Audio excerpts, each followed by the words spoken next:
But long story short, USBs that used to come through, obviously, like, boys are all in jail, so they're trying to buy up any USB that's got porn on it and stuff like that. But what I used to do is I used to get documentaries on there about history, ancient aliens, like all that type of stuff. I used to get in, bro. For one USB filled with documentaries and stuff, I was selling it for $800.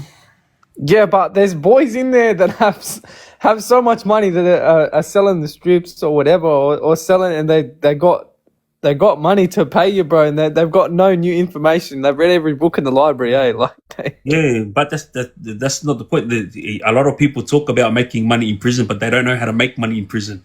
Like, it's not that easy to get drugs and stuff into prison. It's not that easy to get mobile phones. Everyone makes it out like it's easy, but there's always one or two people in the prison that have a screw or that have a way of bringing it in, and that's it. The rest of the prison pays. Like, I've been to so many prisons where only one bloke ran everything in the prison. Everyone would go to that one person. Every time I went to a prison, the lebos would spew, because as soon as I walked in the prison, they were like, oh, we had no competition. But now Triggz is here. Like, obviously he knows the game and he knows how to do the same thing that we do. It was never like drama between me or any of the Middle East boys, but every prison, pretty much the Middle East boys ran it. You know what I mean? So you got all these other flops, say something. None of them ever made big money. And if they ever made money that was significant to them, it'll be like $2,000 a week. That's not big money. You know what I mean? It's very, very hard to make money in prison because obviously, boys in prison don't have money, And a lot of boys who got money in prison, there was this thing going on back in the days. The sugar inside prison? Yeah, tell me. So sugar inside prison had an ABN number on it, yeah? And what the boys inside prison did was they started filling out these tax file forms. And they were putting the ABN from the sugar on there, and I don't know what the hell they were doing, but every single one of them were getting paid like big money because they were claiming tax, I think, using the sugar or something. And because that ABN number, only the prison system's going to claim on that. So no matter what you claim, they think that you're from the gover when you do your return, probably. Yeah, like, mind you, I don't know how to do this fraud stuff, but everyone, when I say everyone, I'm not even kidding. Everyone was putting this form in, yeah, and everyone was getting paid. And when I say paid, everyone was getting between $7,000 to $8,000 in there. I never did it, but I was the one that was taking everyone's money because I was like, oh, you want to buy this? You want to buy this? And so everyone who got paid out was giving me their money. You know what I mean? But yeah.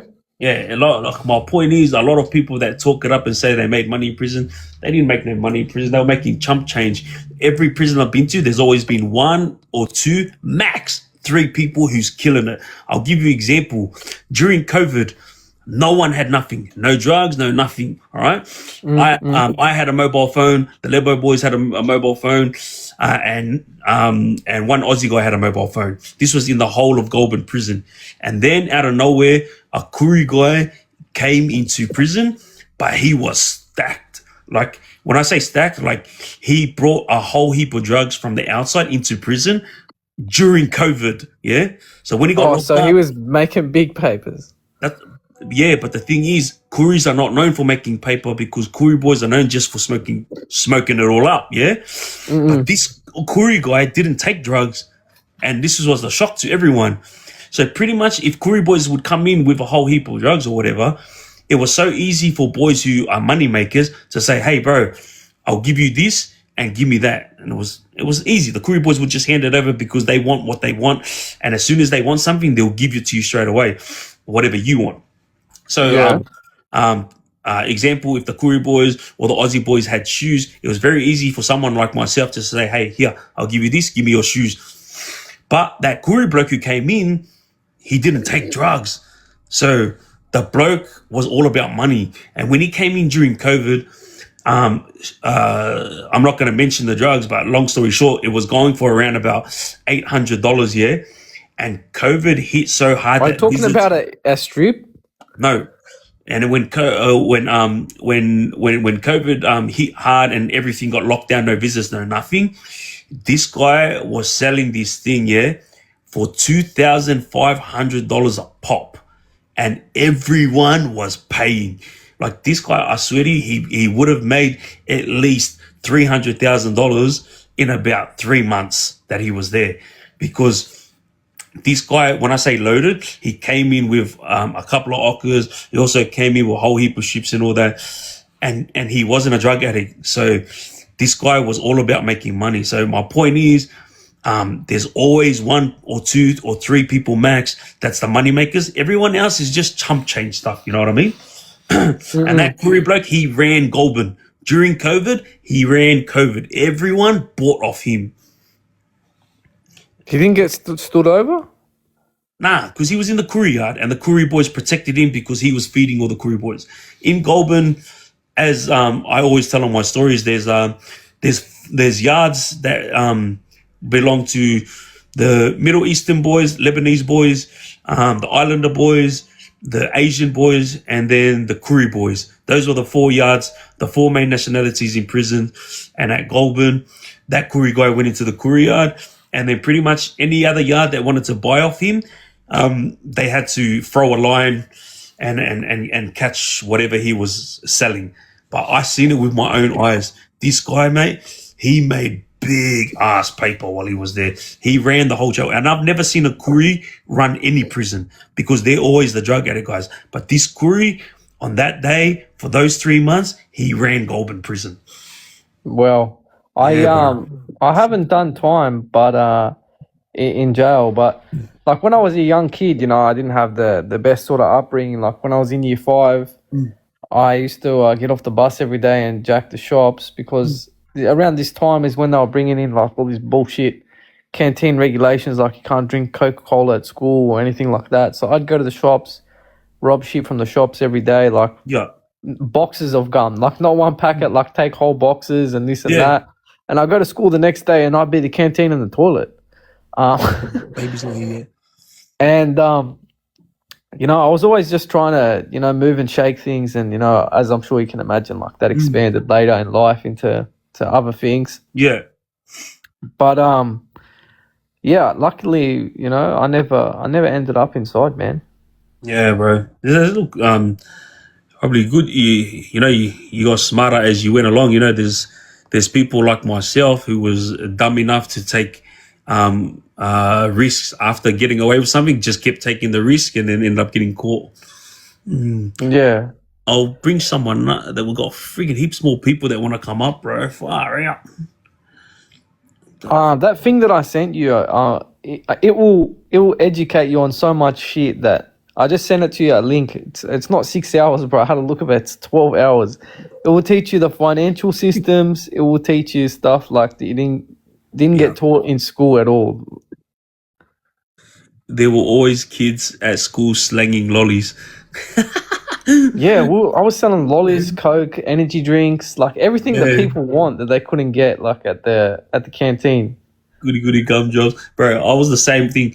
I went to Robinvale and Swan Hill schools. This was in Melbourne, and like I was always the go-to kid. The one that you see on the movies, that's the go-to kid, bro. I used to go and steal ice cream, lollies, and all that stuff from Coles and Woolworths, and then I would sell it at school. It's nothing to be proud of, but honestly, the only reason why I did it back then is because my family was poor. It was only mum and us kids. So I used to go and steal to try to help mum pay the bills, That's all. That's the only reason why I was stealing back then. Yeah, bro. Like I went through a bad time. Like, there was at one point in year 7, I was living in a tent, bro, in like a single man tent going to school. And I was going to Bombardary High at the time. Yeah. And, like the bus is dropping me off at a caravan park every day, bro. And I'm jacking the shop. Hi, guys. Like behind the school. Weirdest school I've ever been to. They leave the gates unlocked every day, so the kids go out of the school every day and rob the IGA behind the school, like every day. Between each period. They only had 4 periods, and they had a break between every period. And like, I don't know how that IGA didn't go bankrupt. Wow. Right.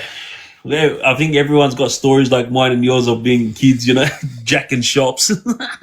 Yeah. Sorry, Nas. What did you say, Nas? I think Uh, there was a guy, Sua, in the chat that wanted to come up. Oh, okay. Let me have a look.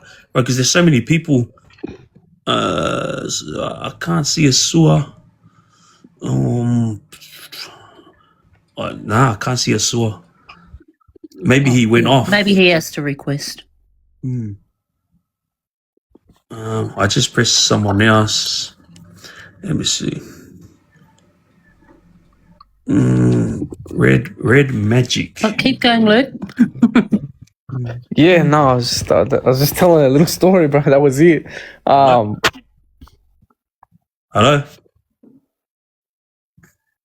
Hello? He doesn't want to talk. Hello? No. He doesn't want to talk.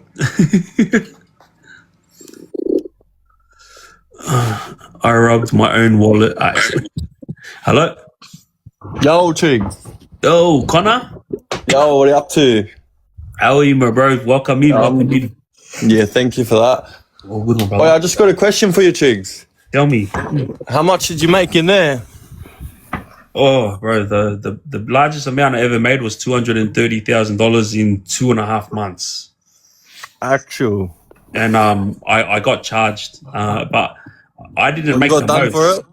Yeah, there was a guy that made more than me. You know what? I'm not going to say his name because he's gone religious now, but he's an Aussie guy.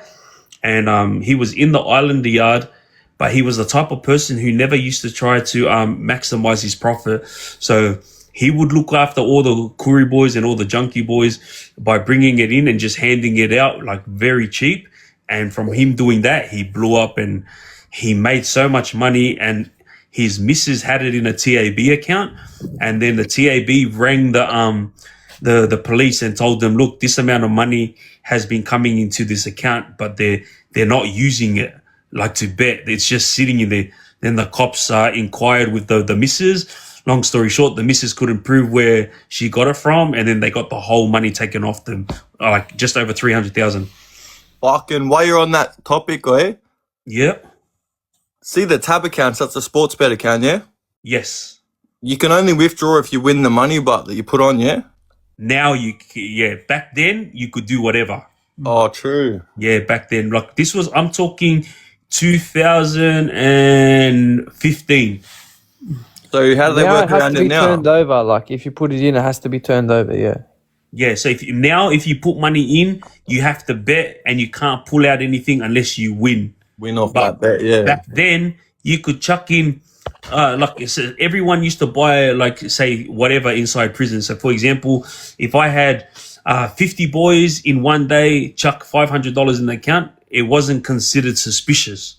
Like the TAB will be just like, who cares? it wasn't looked as at. long as we're making money, we're all good. But as soon as the police started knocking at the TAB boss's door, that's when they honed in on it and regulated it. Yeah, right. But that Aussie guy, he killed it. It was unlucky. They got all the money taken off them. Poor fella. Yeah. Fucking I just want to say to you, Triggz, you're a sick cunt for like what you're pushing out there, you know what I mean? I appreciate you, Connor. Thank you very much, my brother. Nah, I love jumping in and just watching you, bro. Not even just trying to join your box and that. I appreciate you, my bro. Well, I swear, like when I hear this from people, even today, I heard it from a security guard. It just makes me feel good inside that what I'm saying and what I'm doing means something to people, you know? 100%, bro. I used to run around thinking I was a mad cunt. I'm not from that life, you know what I mean? Yeah. I was just like, just product of my environment or whatever. Bro, you know what? But Those bro, exact from words. watching you, it's like you don't have to be a hard cunt. You're the hardest out there, you know what I mean? Well, whatever, bro. But Well, honestly, you don't have to go around being a hard cunt, bro. Be humble. Just look after people and that. That's what you taught me, brother. I was talking to someone today about the exact same thing you're talking about, and I said it to him. I go, bro, my mom said it best. There's always someone out there that's bigger and stronger than you, you know, so just be humble. Yeah. And what you just said just then, Connor, is something that someone said to me a while back, bro. Like, we're just thinking that we're untouchable, you know what I mean, when we're going through life. And it's this Aussie kid who reached out to me, he was telling me that he's got bikey guys after him, and I said, oh, why are you telling me about them? Do you want me to help you? And he said, nah, brother. He goes, I've been listening to your videos. I thought I was the maddest guy. He goes, I was being a money maker and I was doing my thing. Then I had bikies knocking at my door. They kicked my mum's door down. They kicked my grandmother's door down. And now I don't want to be a hard guy anymore. He goes, I don't know what the hell I was thinking. He goes, but I'm not trying to ask you for a favor, Triggz. I'm not trying to ask you for anything. All I'm trying to say to you is your friggin' videos got through to me. Now all I want to do is pay these bikies off so I can live my friggin' life. I was shocked. Yeah, nah, you're pushing the right message, brother. Yeah, I appreciate it, my bro. Is that a young kid who run off with a key by any chance? Is a young kid? Yes, that's what he did. He took off with something from the bikies. Yes, from the seas. Yeah. I don't know who it was from. Yeah, but he didn't tell me. So he wasn't asking me for help. He was just trying to say, look, your videos got through to me. But yes, he did take off with that. Yeah, so I heard that, I don't know if it's the right person, but there's someone in Sydney that I know used to live with someone who's young. I'm talking young, like fucking 19, 20. And they run off with that on the seas. And then like they thought, you know, they were just fucking, they'll be fine. And they started pressing the guy I know that lived with him. And my mate was like, I don't know nothing about it, bro. Like, and then my mate was starting to even feel the heat from it. And that was like a year and a half, 2 years ago, I heard about that. So they probably caught up with him. Yeah, you know what? That makes sense because he did say to me it was over a year ago the situation occurred. And it was just, I think, about 4 months ago that he reached out to me and told me, I'm not asking for your help, Triggz. I'm just saying that your videos got through to me. I don't know what I was thinking. He goes, but now I've had my dad's door kicked down, my grandma's door kicked down, and I don't know what to do. I can't pay the money back. He goes, but I'm going to try. Bro, he's huckfade at that point, bro. Like, you made a big mistake. It's like jumping off a cliff and then, like, while you're falling, realizing you don't have a parachute, bro. You're fucked at that point. But that's the thing, though. Like, he's done this thinking like he's just he runs the world. You know what I mean? But he doesn't realize like his mistake until people come knocking on the door. And that's what I keep telling everyone. Like, bro, there's always gonna be someone at the end of that freaking dark spot that's gonna be knocking because it belongs to them or they want something out of it, you know? But that's like someone who's heaps charged up. Like, I'm sure you've dealt with those people in prison. They're heaps charged up and then they get smacked. They're not so charged up anymore. Yeah. That's so true. Charged up. They think they're God, bro. That's so true, bro. I've seen it so many times. Oh, for real. I was going to ask you something, Triggz. Oh, where you from, Truth? You from Bombay area, are you? Nah, I had to live there for a bit, man. I had like just some family stuff happening, and I went to Bomber High for a short period of time. Yeah. True. Fuck.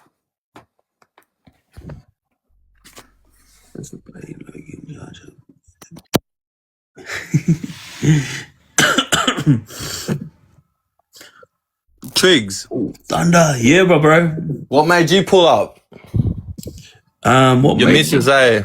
Nah, my missus didn't make me pull up, man. I was freaking going hard, even though my missus wanted me to change. I didn't care. I cared about no one except making money. What made me change was the fact that my closest, never stuck to their word. So I took the blame for a lot of boys and went inside for a long time, and no one looked after me. The only people that stuck by me through thick and thin was my wife and my parents. So what made me change was during my 10 years, I kicked to the curb all the leeches in my life. And when I got out, I realized who were my real family. You know what I mean? That's what made me change, because I was like, F this life. If I can't trust the one that I consider a brother, if I can't trust the person that I went above and beyond for, then who the hell am I going to trust? I'm going to trust the ones who were there for me through thick and thin. That's all. Yeah. That's what made me change. How do I put my camera on, bub?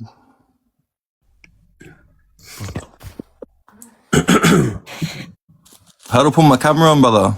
You don't have enough followers. Oh, whatever. Won't let you. Yeah, you know what? That happened to someone the other day that was trying to ask me, and I was like, I don't know how to do it. Yeah, I'm not into this thing. I don't even have socials. Yeah, a lot of boys that get on my platform don't have socials too. They I'll just keep It's this for hard, you, like- Uncle Triggz there. It's hard to trust people. Like when I was young, I had a cousin rip me, not for money, but for for Ugdrays and stuff. And like when I was younger, him and my brother, never Well- had issue cash.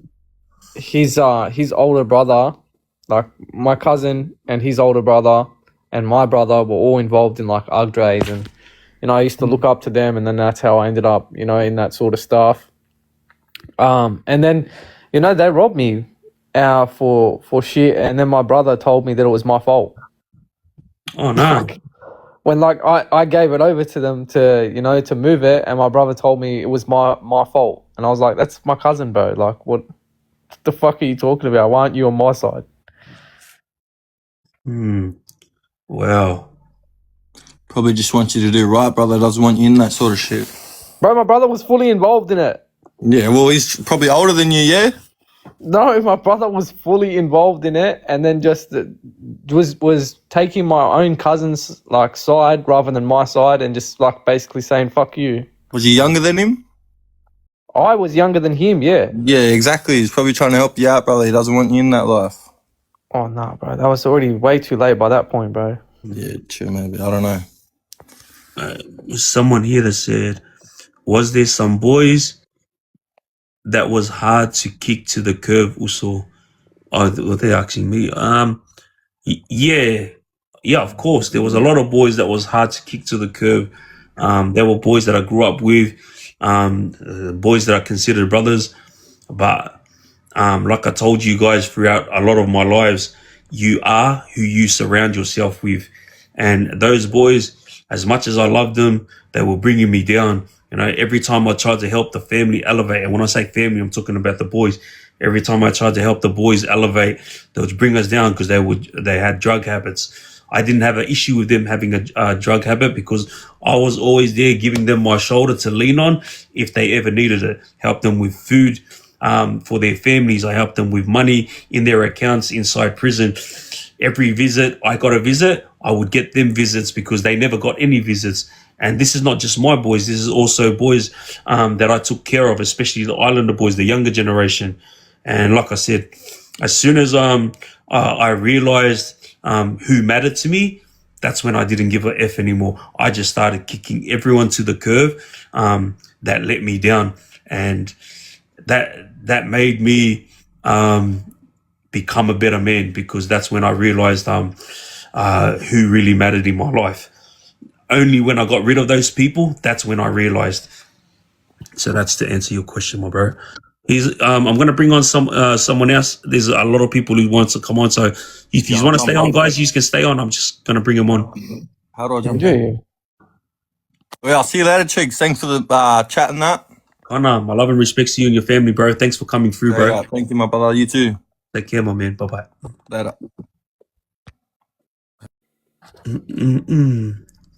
Okay. See money. Okay. Salofo, I hope your fast is going well. May our Father in heaven continue to strengthen you. Thank you, Gravity. Yeah, I forgot to ask, how you feeling, bro?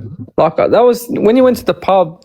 That was gun as, bro. I can't sit in a pub and smell like steak, mushroom sauce, and schnitzels and all sorts, bro. When I'm on a fast, man, there's no chance. Brother, that was nothing, the pub. What was the worst was yesterday, my in-laws, they cooked the biggest feed that you'll ever see because all our family was here and food was everywhere. But my family are so caring towards my my fast that they told me to kick back outside so I couldn't see the food. But I remember walking in and I was like, whoa. And that's my thing. When I'm fasting and I see food, it's mad to me because I'm like, yeah, temptation's there in front of me and I'm defeating it. I would rather temptation in my face rather than me go to sleep. Like, I don't consider that a fast, you know what I mean? Like, a fast to me is temptation in front of me and me defeating it. So yeah, it was all good. But yesterday, the pub was all good because I was just playing pool and relaxing. But yesterday with the food all there and smelling it, I was like, oh my gosh. What's the first feed you're gonna have? That's Brother. mad discipline. Yeah, thank you, Naz. I don't know. I just found out today that my mother-in-law is gonna start cooking at 9 p.m. tomorrow night because I break fast at 12 a.m. So whatever she cooks, I'm gonna dive into that straight away. Any documentaries coming out also? I remember you said something with Netflix. No, we're still in the middle of filming it, George. Was that George? Oh no, sorry, Lao Me. We're still in the middle of filming it, brother. How's your first? Must be the worst. Yeah. You know what? Honestly, I'm feeling good. Hey, you wanna hear a funny story? Truth. Yeah, tell me. This morning I woke up and I was like feeling lean, Anyway, I went and got ready and stuff, and then I came back to the room. And as soon as I took off my shirt, my wife looked up and she's like, oh, wow. Okay. Oh, wow. What? She goes, you haven't eaten for over 24 hours and now you got abs. She was like, yeah, babe, I love it. She goes, keep fasting. You're going good. I go, oh my gosh. Your missus is sitting there like, I think we're going to do this every month. She was like, that's the first time I've seen abs on you. Yeah, keep fasting, babe. Oh, bro.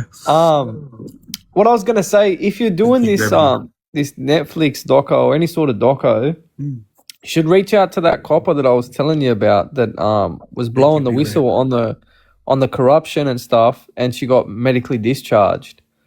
And now she's just turned into like a full whistleblower. She is terminally sick though. Like you should probably, if you're gonna try and get her to do something, do it like faster than sooner. Yeah, sweet. Sounds good, brother. You know what's funny? You read my mind. Telling you that copper has info that I reckon I know she knows the 28 names that I was talking about. I reckon she's the type like on her deathbed, bro. She would like drop the 28 names. No, you reckon she'll know them? She knows them, bro, because she was on the task force Eckersley. She's seen all of them. She has said, I know all the 28 names.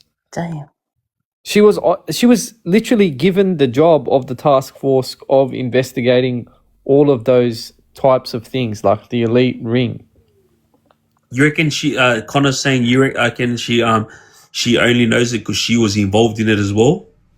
No, she wasn't involved in it. She was actually like 8th grade. Is that the blonde hair cop? Yeah, that one. Oh, you know what? I followed her and I was listening to all her stuff, and I was gonna reach out to her. That's the one I sent you about privately on Instagram like ages ago when I was telling you about that certain somebody that was like a big somebody, and then I was sending you the court documents. And remember, you're like, bro, to go through this. So you remember when you sent me all that stuff? Yeah. I was already following her only because I liked listening to the corrupt stuff she was saying. But then she started doing weird stuff on there. And then that's when I started gravitating away from her. It wasn't until you sent me all that stuff that I was like, oh, bro, this girl's the real deal. Nah, she does have autism, bro. She does have like some sort of like... makes sense then, yeah. Like lower form of autism, like fully functional, like she was a copper. Like they won't let you in if you're like mentally like that fried. But... Yeah. You're like slightly autistic, you know what I mean? Like on a slight manner, not like, full on. But she does do like, some... She's got her brain is like a neurodivergent brain, I guess you can call it. But she... Don't be swayed thinking that, she's just some spinner, man. Like she's the real deal. Like no, she definitely didn't think she was a spinner. But the weird things videos that she put up, I was like, okay, what was the point of that video? It wasn't funny, and it wasn't anything significant. Like it was just something weird that she did, and it put me off, But I definitely didn't think she was a spinner because when she spoke from the heart. Bro, I don't know if you've seen. There's her like one of her partners was a copper who was. She's basically implied that he's involved with the Masons.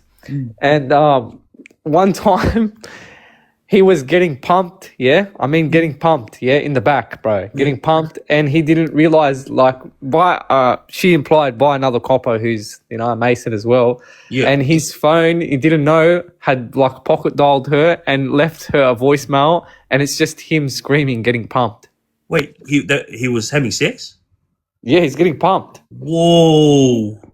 People in the chat are asking, what's the name of the Girl Coppers page? Here, I'll put it in the chat. Cool. But she probably won't accept all you guys. Like, just so everyone knows, she put her account on private. She's terminally ill, and she doesn't have time for anybody or most people. She even says, you know, I don't have time for people. But her cause is, you know, she's not really a big fan of the government. And if you're doing some sort of doco thing like this, and you reached out to her, Triggz, she might say yes. You know what I mean? She's not a big fan of the Govo, bro, especially the cops. She fucking hates the cops. She often says, you know, I joined the cops to try and, you know, be a good person. And then, like, when I got into the cops, all I realized is how corrupt it is. And she got A-parade in, like, a cop shop with, like, a strap to her head. Wow. You know what I mean? Like, superiors A-parade her. And when she used to go to people for help, no one, like, helped her with anything. And, like, when she was already traumatized, like, had severe PTSD, this is how fucked up the pigs are.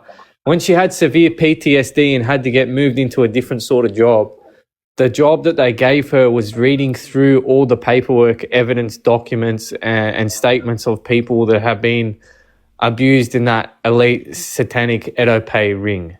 That was the job that they gave her because she had PTSD, like, to move her into a new job. That's, like, the most traumatic thing that you can do to someone. Wow. Connor said, what do you class as terminally ill? Autism isn't terminal. I don't know. She says she's terminally ill and that she's been given care, like end of life sort of care sort of thing. Like that there's no cure for her. I'm just going off what she says.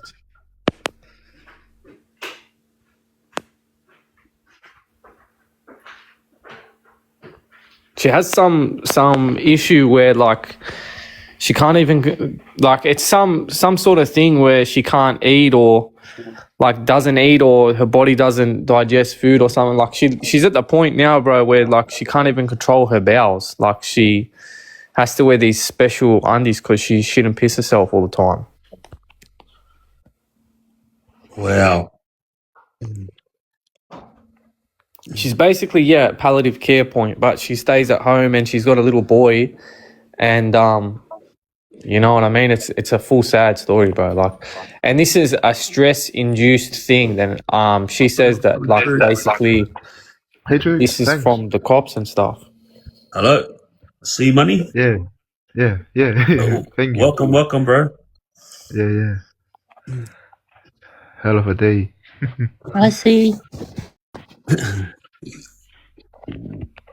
Welcome, bro. Can you hear me? Yeah, Triggz. I can hear you. Oh, nice. Yeah. All good. Tell me what's good, bro. Man. Today, we remember we're having a break in work, so, man, have plenty of rest, plenty of sleep. Yeah. Nice. How are you also? Yeah, I'm good also. Thank you very much. Yeah. I just came here from Tonga, into Australia. Yeah. I come work here on a meat industry, in Brisbane. Oh, wow. Yeah. Are you here on contract? Yeah, 4 years. Yeah, I just finished looking after some Islander boys in Sydney. They also came to work at a meat shop, and they were from Samoa, and they came on contract as well. If they were getting paid $26 an hour, how much are you getting paid? Yeah, us, we begin at, we started like, 27 and 50 cents for an hour. That's the starting rate. And you guys, the government doesn't pay for your housing and car. You just have to pay yourself, eh?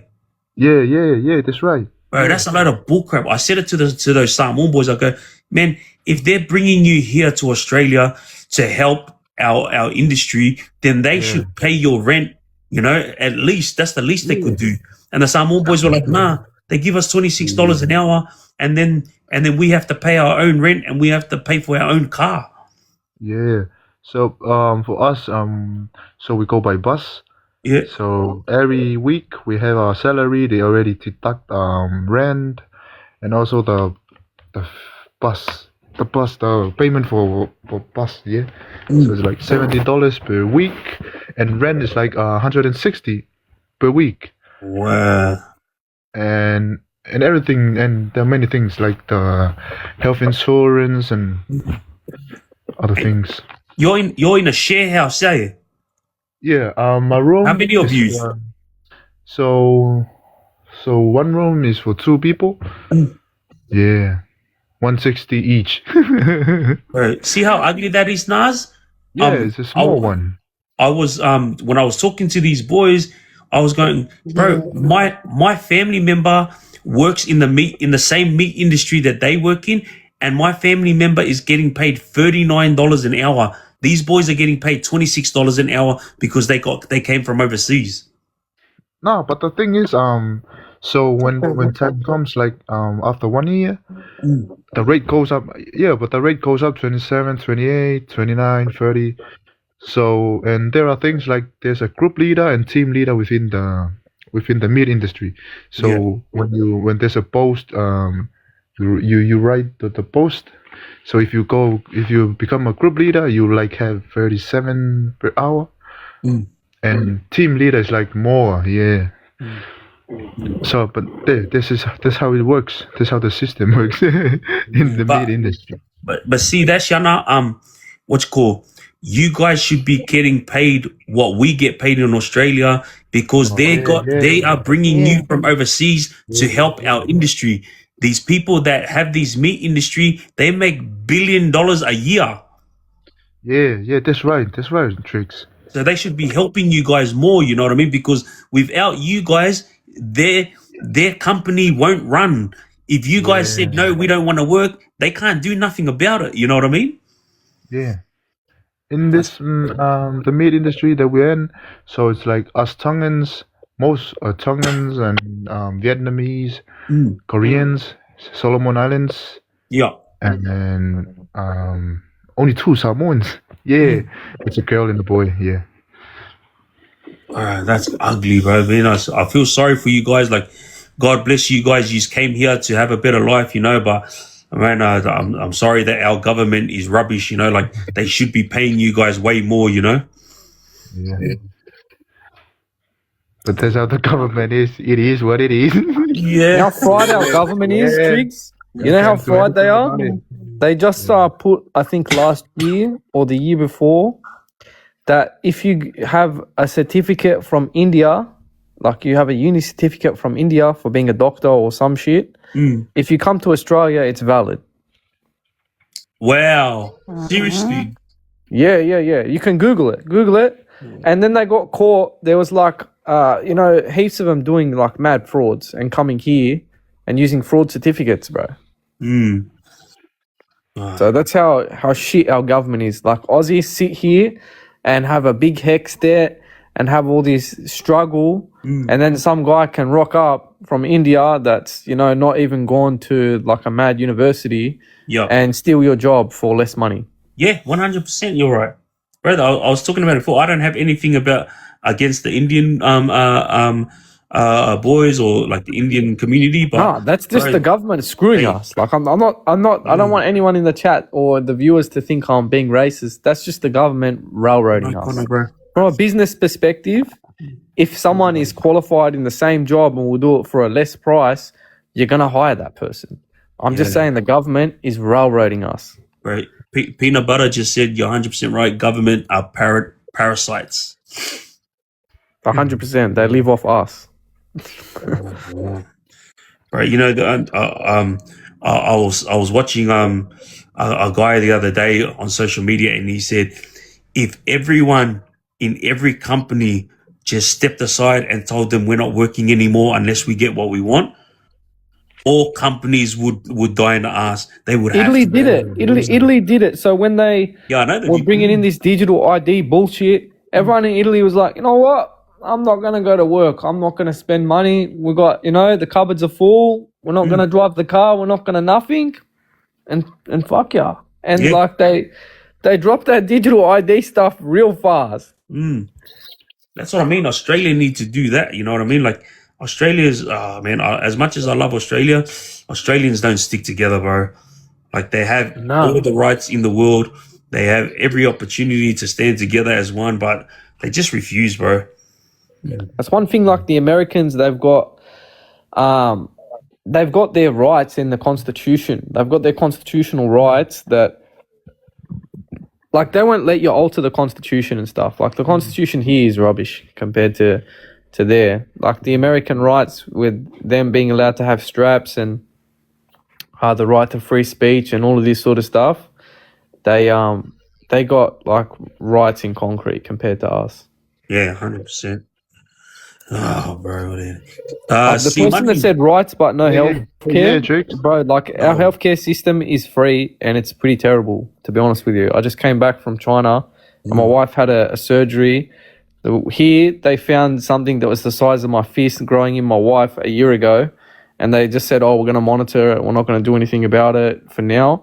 When they found out in China, within 12 hours, they were removing it from my wife in a hospital, and my wife stayed there for like 7 days, and it cost like $5,000.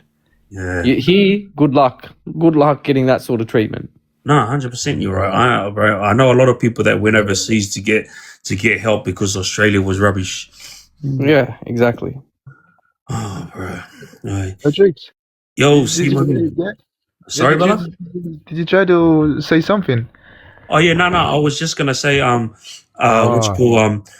wish you and your family all the best. God bless you, and thank you very much for coming up, bro, and explaining your situation, because there's a lot of women and men from the islands who are going through what you're going through right now, and they think they're alone. So it was good for you to come up and express how you are. And how you're feeling right now on my platform, because a lot of them follow me, you know what I mean? And if they hear what you said, then they will understand, like they're not the only ones who are struggling, you know. There's a lot of you guys out there who come from the islands that are struggling, you know. Yeah, man, I really love your I always watched your lives from way before. Yeah, I love what you do for the generation nowadays, the youngsters. They're going up, trying to join the gang life. I know some specific people in Tonga. I won't say the name, but they told me they were like brothers with you in Australia during your old days. Yeah. Especially the big brother. You know, the big one. I won't say his name. Yeah. But maybe you know him. Yeah. Yeah. He's my very close brother. We grew up together as kids. Yeah. Yeah. He had a big name here in Australia until they deported him. See, man, I went to his wife. They have a clothing shop in Tonga, and I went and asked for him. Man, it was like, man, I feel bad when she said the results of this trial, man. Yeah, it's ugly, but you know what? Tonga is just like every other Pacific islander. As soon as Australia say jump, they jump, you know, and you know, there was no evidence, that could have got him that time, but Australia effed him over, you know. The coppers at Tonga, they came and grabbed me, handcuffed my hand, really, and they asked questions about him, but you know, I'm not that kind of thing that I snitch. Nah, that's not me. Yeah, I didn't know why. They didn't have proof, man. Yeah, 100%. You're right. It's just Australia. Australia went out of their way to make sure that he gets life, and there's nothing else you can do about it. Like, hopefully he gets an appeal, you know? Yeah. Hey, wait, how's your wife? Your missus? My wife is good, thank you very much, brother. She's we're just waiting for her to have baby now. Like she's due today, but baby's still not coming. We're hoping come tomorrow, you know. On Sunday, Hey, you know, if the baby comes on Monday, we're gonna have the same birthday. Oh, really? Yeah. Uh, Yeah. But if it comes tomorrow, then he's on the 4th. I'm on the 5th. yeah, right. Happy birthday to you for Monday, my brother. Thanks, Triggz. Oh, shucks. What you call, see, money. I'm gonna let some other people up now, but bro, my big love and respects to you and the family, and thank you very much for your support, Oh brother. yeah. Love and respect also. All right, take care, Togo. All right, well, You so, too. man, I feel sorry for these Pacific Islander brothers and sisters who are going out of their way. Man, They're mad corrupt too in Tonga, aren't they? Like, was it Tonga or Samoa where they found Both. heaps of fry, and then they said that the rats ate like several kilos and kilos and kilos of it. Like, Yeah, I'm gonna bring up someone else. I'm pretty sure that this guy is good for our life right now. I know him. Uzo. Hey, Maloso. Man, it's good to hear your voice, Uzo. Also one of the questions I wanted to ask was, what is a dangerous prisoner to the screws there in New South Wales? Like, in terms of who are the prisoners that are left alone, or the screws don't mess around with him? It doesn't necessarily have to be, the tough guy and all that stuff. And pretty much why I say that is I've seen a lot of the educated ones that pretty much study the policies and things like that. Pretty much the prison operation manuals. Did you ever see any of those guys sort of be left alone, or the screws just didn't mess with those guys in any way? Nah, I was one of the guys that studied the manual inside out. There's another guy inside prison. I would have to say he'd be the person that that not only studied the whole manual, but he also studied the law that protects us inmates inside prison. He did so much, and he was so on point with everything that he would bring up. His name is Bass Hemsey. He's also fought the system in court several times, and they have changed certain things in prison just because of the fight that he brought to the system. But he was not left alone. Anyone who tried to take on the system, they were treating them like rubbish, throwing them into segregation, like doing everything that they could do to make sure that they get charged time and time again. Yeah, those guys definitely weren't left alone also. No, exactly. No, I just wanted to let you know that as of day before yesterday, I think I messaged you also in terms of the lead bookies that I sent through. Yeah. So I got in contact with the little Leos contacted me from your guys in regards to some of the legislations and policies around strip search that I raised. Yeah, man. That's definitely one of the things that I did notice with a lot of the corrective services is those guys that do know their way around the system. And have you ever thought of studying law yourself when you are released? Nah, not outside here. Inside prison, I studied it just to protect myself and those that I love. And I also studied it to help younger generation guys who didn't understand what they were going through when they got arrested. So I helped a lot of boys get off charges while I was inside prison.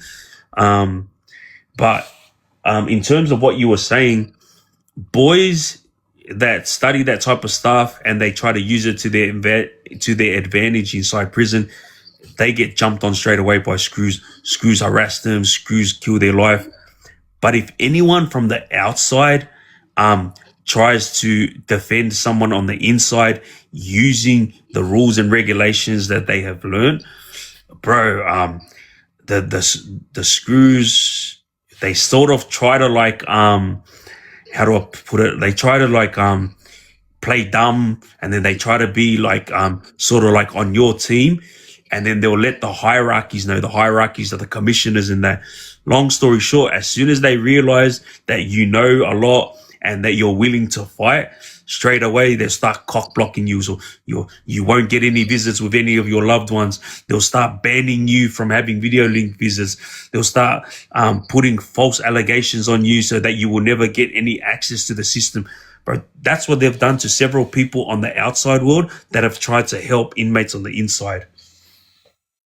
Yeah, no, definitely. Because man, after seeing that one of those policies, especially that strip search, so it's pretty much giving the green light for sexual assault, man. The cops a few years ago made me strip search in the back of a paddy wagon, like dead set, where people are walking past, and they like full made me take off my jocks, pull up my ball bag, show that I've got nothing on me in the back of a paddy wagon. Like, where you can't do that. You can't do that. The strip search laws, like, you're only allowed to do that in a police station. The strip search laws, with the public, like the civilization of Australia is losing more ground as they bring in this wanding stuff, because, you know, you can have like a belt buckle or whatever that can beep, whatever is metal in your pocket, and then suddenly, now we've got grounds to full search you, because they get through on the wanding, you know what I mean? Definitely, the prison systems policies will be a lot more different than the actual state police, which it is. And, you know, I feel for the boys inside in terms of the policy that they currently have within the New South Wales corrective system.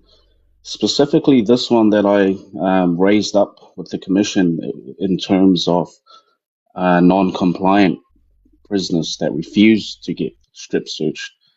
And that's where it's quite concerning, because they literally give them the green light to use force to strip search a prisoner, and even detail how the rub down goes, you know, through the buttocks and all those things, whilst the prisoner has already declined. So they pretty much give the whole use of force spiel and things like that. And so definitely is a green light for sexual assault. It definitely is as well. It definitely is, and that's why they were so quick to pretty much, you know, jump back into a response. And pretty much the ombudsman also has jumped on board.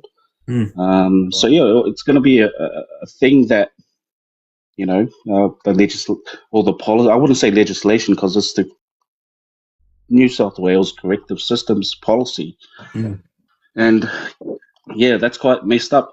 But anyways, also, I just wanted to give you my little 5 cents on preparing for baby. Have you guys ever heard of the delay of cutting baby's cord? No. Yeah, that's what I was talking about yesterday, bro. Have a look into that also, in terms of the importance of delaying cutting baby's cord once he's born. Make sure that all the blood inside is pretty much cleared. That's what I told you yesterday. Remember, like you want to leave that on as long as possible, because the nutrients are still going to the baby, and they're going to cut it early. And that's when we're talking about how you did say that, calling sweetness, and they want her thing. Like that, literally, there's still so many nutrients going to it. Okay. Make sure you take the sack home with you. Don't leave it, because they actually sell all that stuff when you leave the placenta and all that stuff. Even the umbilical cord, if you can take that and you keep it on ice, you can use it for stem cells, because that's the best stem cells you can give your body. Like, if you were going to go and get a stem cell treatment, that would charge you like a truckload, bro. But if you can bring your own there and turn it into stem cells, not only is it better for your body, but you're going to save money. So, you know, when you talk about all those conspiracy stuff, I would say I was quite into that stuff back in 2010. But that's why I said to this guy, as soon as I saw your name and I pressed that, I said to him, bro, the brother I'm bringing up knows everything about that too. So, even till this day, my family still accuse me of being a Freemason. Oh and wow.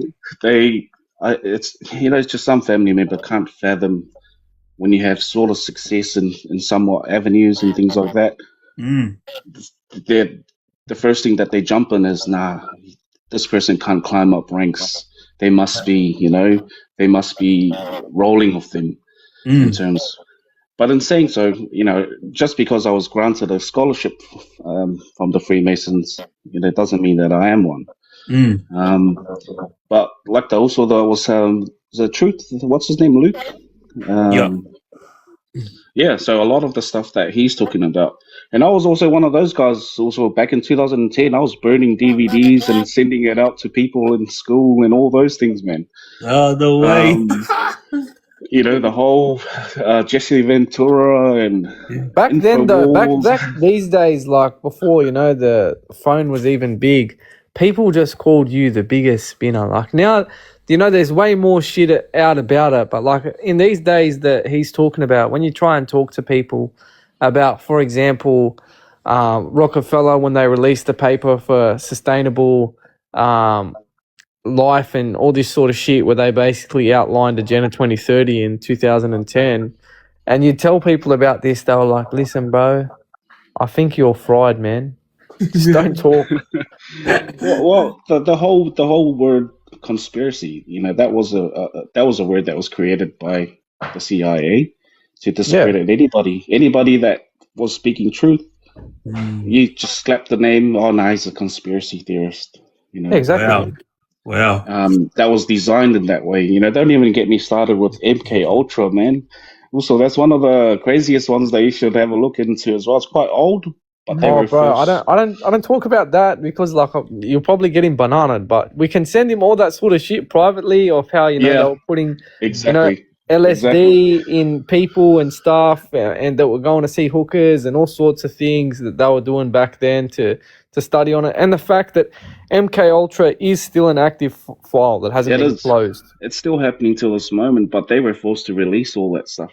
But it's still an active file. It hasn't been closed. Do you get me? Like it hasn't exactly. And don't even get me started on I heard you mention how courts seal certain cases and stuff like that. Mm-hmm. It still goes on to this day. Like I myself have a few cases sealed, so yeah. I'll have a chat to you about that also. But anyways, don't forget to have a look at that court thing also. I think that's the only thing that I wanted to sort of have. I definitely will. So I definitely will, and I'll chat to you privately, bro, about everything else. I'm excited. All right, love and respect also. Right. Love and my respect to you and your family also. Thank you very much for coming through.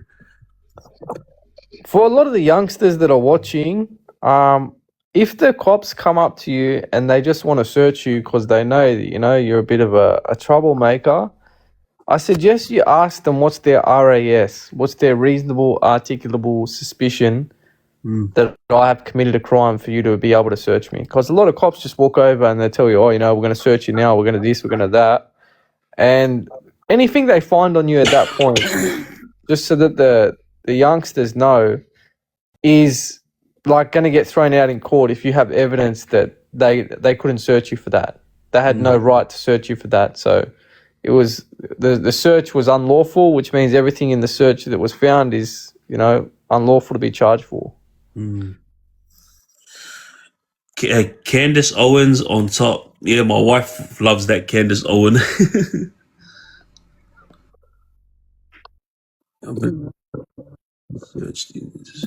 In Melbourne, if you have an FPO or a WPO, obviously what I just said is not relevant at all. All right, bro. So many people freaking trying to come up. I don't even. I'll just go to the end of the line and see what's. Oh, here we go. Red Magic. Hello. Doing Uzo.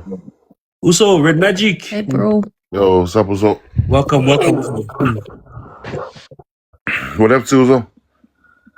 Nothing. Just learning a lot from everyone that's coming on board. Yeah, same. I'm just sitting here listening to all these topics. Yeah, Yeah, man, it's like like leave all the gang rubbish aside, man. I'm actually learning a lot in the last 2 days. yeah, same. I was just calling up to check up on you and baby and stuff, and you and the missus. Appreciate it. Appreciate it also. Wife is good, baby's strong and healthy. Had a bit of complications 2 days ago, and I'm an idiot, but what happened was they said baby's stomach was a bit small, and they wanted to move her to a bigger hospital, to bigger machines, just to get a second opinion. So we went to the bigger hospital yesterday. As soon as she got strapped up, left her there for about 40 minutes, and the lady came out and was like, "Man, your baby's strong and healthy. That machine is faulty. Like baby's in the right spot, ready to go, and he's bouncing around like no tomorrow." Anyway, I put up a post on Instagram and I said, baby and mum all strong and healthy. And I woke up this morning with over 2,000 messages saying congratulations. And I'm like, congratulations for what? And I realized it was because of my post, and I was like, far out, I'm an idiot. I got to remember like to use my words wisely, because I said that and everyone assumed I had baby already. Yeah. Yeah. It's nearly 3 a.m. here in New Zealand. So. Oh, you're in New Zealand? Yeah. Oh, wow. Yeah, the brother that just spoke before you, he's from New Zealand as well. Oh, yeah. Yeah, far out. Yeah, but yeah, everything's good. Also, just waiting for baby to drop now. Hopefully, it's not in the early hours of the morning. Hopefully, it's tomorrow sometime. Yeah, I'll be happy. Yeah. No, I'm excited for you also. Yeah. Yeah, at least you get to witness having your own kid and that, you know? Yeah, I appreciate it 100%, man. Especially too, getting approved from parole was massive for me. You know, I really thought that they were gonna knock me back, but the last minute, okay, like I was heavenly blessed. You know. Yeah. Especially now that you get to have your own kid also, because I named mine after you. You know. Sorry. I named mine after you. Seriously? Wait, when did you have your kid? A few years back. Oh, wait. Yeah. I just realized you. Oh, it's late here also. It's late. Hey, love you. So I just realized who you were. Yeah, this is a close brother of mine. I just but how you been also? Nah, good also. Just tired and that, you know. But oh, bro, yeah. How's everything with hospital? Everything's good? Yeah, nah, good also. Good. Everything's good, man. Bro, please send my big love to your wife and the family and little Peter. We're just waiting also. That's all we've been doing. We're just waiting to hear the news, you know. We're just waiting to see when baby drops, you know. You'll be one of the first to know. Honestly, I put up that post and I woke up this morning. I was like, "Fuck, I'm an idiot, man. I gotta watch what I freaking post, man." Oh man, but you've been good as well. The family's been good. Yeah, everyone's good as well. Same old, you know. Right. You know what? I'm not gonna say your name, but just so you know, just in case you weren't watching, there was like over 30 people, I think a couple of days ago, and they were talking about your music video clip, and they were like, "Bro, that guy's music video clip, like that was mic drop. That was it. Like no one can beat that." And I was like, I hope the Uso was watching this, because when they said it, I was full like 100% that was a mic drop video clip, you know. Yeah, so when we dropped that video, I was good. Like, you know, we saw everyone coming out with their videos and doing camos and bikes and all that, and we just wanted to do something different, you know. And then I had to put your name everywhere, you know, so everyone knew, you know. Even though you're inside, that we're still thinking of you, you know. Man, that was the biggest love like that was shown to me while I was sitting in prison. I swear, I didn't even know you were doing it. And then when the wife told me that you came out with it, I was full shocked, man. I couldn't watch it also because I was inside. And for like 4 years, I was going to my wife, man, I just want to watch it once, far out.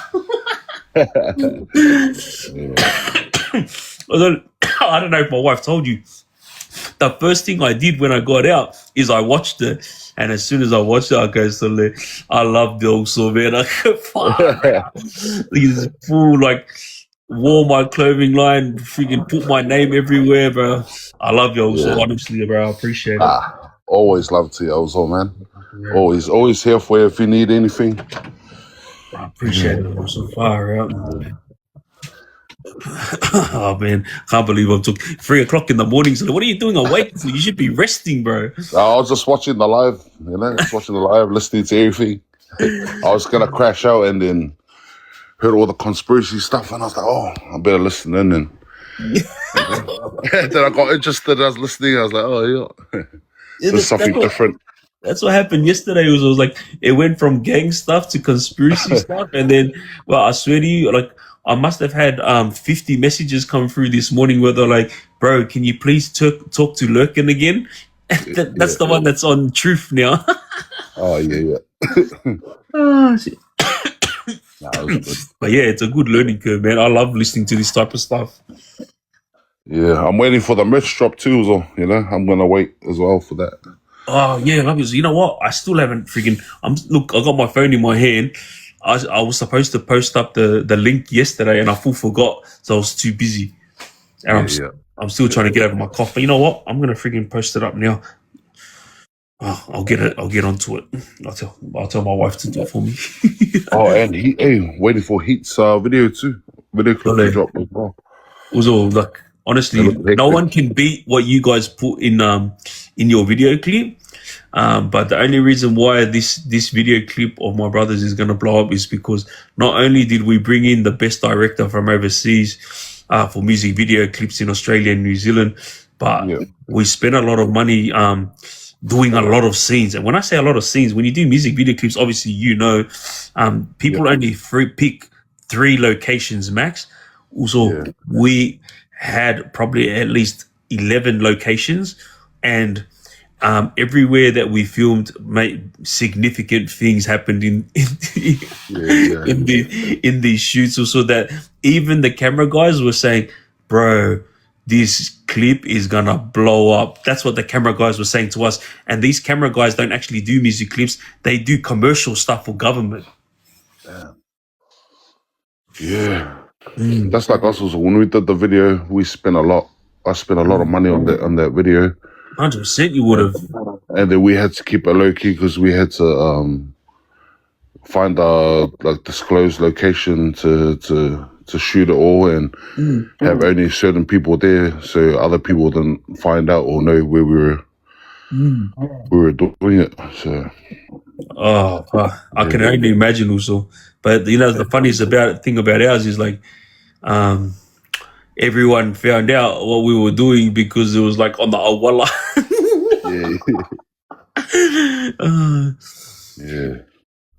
It's so people are asking me what song is it. No one's heard these songs. My brother's album is dropping this year, starting off with this big massive song. Thank you, Livia, appreciate you.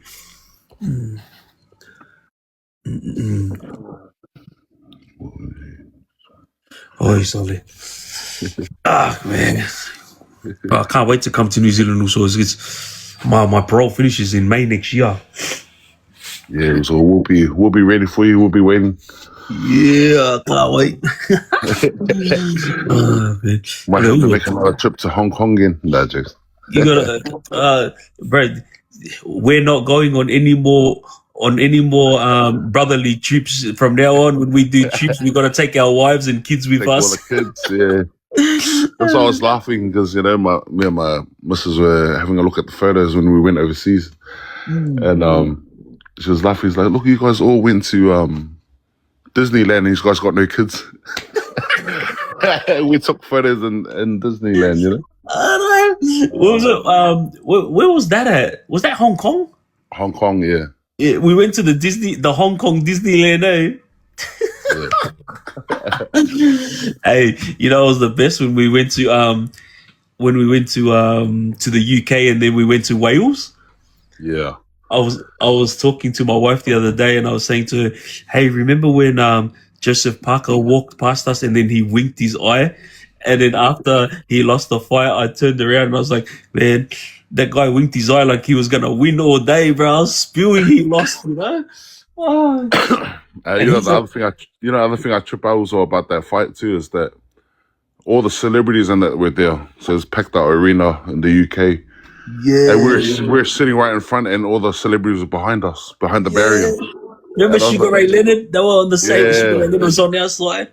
Oh, I swear to you, honestly, I was actually spewing that the brother, what's his name, Joseph Parker, lost. I was like, that referee, every time Joseph Parker went forward to attack him, that friggin' dog kept stopping him, you know? Yeah. I was like, bro. That was good, man. Wales caught the train from Paris. Damn. Hey, that was cracker, that train ride from Paris. Wow, yeah, but anyway, no more brother troops alone, but now it's family troops. Yeah. Nah, sounds good to me also, you know. New chapter, you know. 100%, man, so far. Put all that stuff behind us now, so yeah, 100%. I'm proud of you also, man. That's why I just called through to show love. I appreciate you also. Always love and respect from my side to yours also. Right, but go get some rest also. You need some rest, man. Fire out. You and my dad, bro. But please send my love to Liz and you know, and to yourself also and all the family. Yes. Don't say his name. She full said your name. She goes, I love you. She sends her love to you and wife and son also. Nah, all good, Mazel. I love you, Sleeps. Aloha, love you all, and talk to you soon. All right, Manuel also. Yeah, Fauzo. Also, love you. Also. What if I spin you out, right? What if I told you that NFL, yeah? When don't you spin us out, Drew? Yeah, I know. I mean real bad. What if I told you that in the NFL there's magnets in the ball? What? And in the glove. Conspiracy theory. Nah. All right, you explain this then. All right. I can turn my camera on because I don't have 5 followers. You explain this, right? What is happening here with this guy with the ball? Okay, see, he can't even let go of it. Wait, we can't see nothing. We can't even see. Oh wait. Big box. All right, wait. All right, watch this guy, yeah? Hmm. Why's there a pause thing in the way? There. He can't even let go of the ball. He has to take his whole glove off to let go of the ball. Why? Whoa. Why? What happened there? Watch again. Look, he's trying to chuck it. Oh, can't chuck it. Oh. Oh, what's going on there, huh? So that video that you just showed, what did it say on the video? Like it's proof. Like I've known about this conspiracy for a long time. I mean, before AI even existed, before people say like, oh, that that video is AI or some dumb bullshit. These videos come out like long time ago, before there was like even AI. That sports is rigged, and there's even people that come out and talk about there's a script, for each season and stuff, who's gonna win and blah blah blah. I did watch that on a NFL doc though. Wait, that it's a script? What? Yeah. Bro, that's Look at Triggz' face. He's like, what the? That's a major conspiracy. You just scrolling? Am I just scrolling? Nah, I was just when that got. Huh? Yes. Sorry, go. No, I wasn't scrolling. Like, just when that guy was talking, I was like, oh, Triggz always saying he likes to learn stuff. I'm sure you probably don't know a lot of the sports are rigged. Look, I know a lot of the sports. There's illegal stuff that go behind the scenes because I've seen it with my own eyes and I've dealt with it. But rigged, that's a different word than from illegal things, Yeah, bro, rigged, like proper rigged. Rigged as in like you're saying with scripts. Wow. Like with like WWE scale rigged is what I mean. Like, I talk about Wow. WWE. I don't know if you know, but like that guy was the guy who owned that. He's has so many SA cases, bro. Ridiculous amount. Wait, what's SA? Oh wow! Sexual abuse. My wife Yeah. just said it. Yeah. See, I just didn't want to say it. yeah. Sorry, I was locked up for a long time. I don't know any of these slang. No. It's because like I'm trying to keep it to like a point where you know, I appreciate it. I'm not gonna get nana'd, bro. I appreciate it. But yeah, that guy has like copious amounts of SA cases, like crazy. I can only imagine. He looks like one. Yeah, he's definitely not a nice guy. Someone just wrote here, username wrote, FIFA is hella rigged. Yeah, a lot of sports are Wow, FIFA. That's the super rigged. biggest sports in the world. Super rigged. Like I'm pretty sure basketball has the same sort of thing going on with as so NFL. true. Look, that peanut There's butter some said shots when- that they do in basketball where you're like, what? And there's only, you know what I mean? It's like they're not organic. It's like they're made. And you got to think about the pay packets that they're getting and the fact that, for example, Shaq's a very proud Freemason. It tells you when there was an interview where he's got a massive Freemason ring on. No, not and the interviewer asked him, "What's that ring about?" And he said, "This is my profession. That's my profession." Wow. You got to think about the massive pay packets that these people are getting. These NFL and NBA players, like they're getting pay packets of, you know, triple digit millions and shit, man. Like 100 million, 250 million. Like they're on these massive super pay packets. If they weren't part of this thing that I'm talking about, you really think they're going to pay you that sort of money?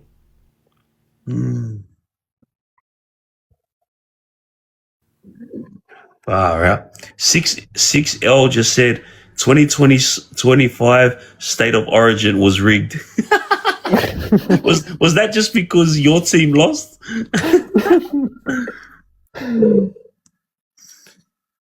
If asks Truth if he knows about the group chat the cops have.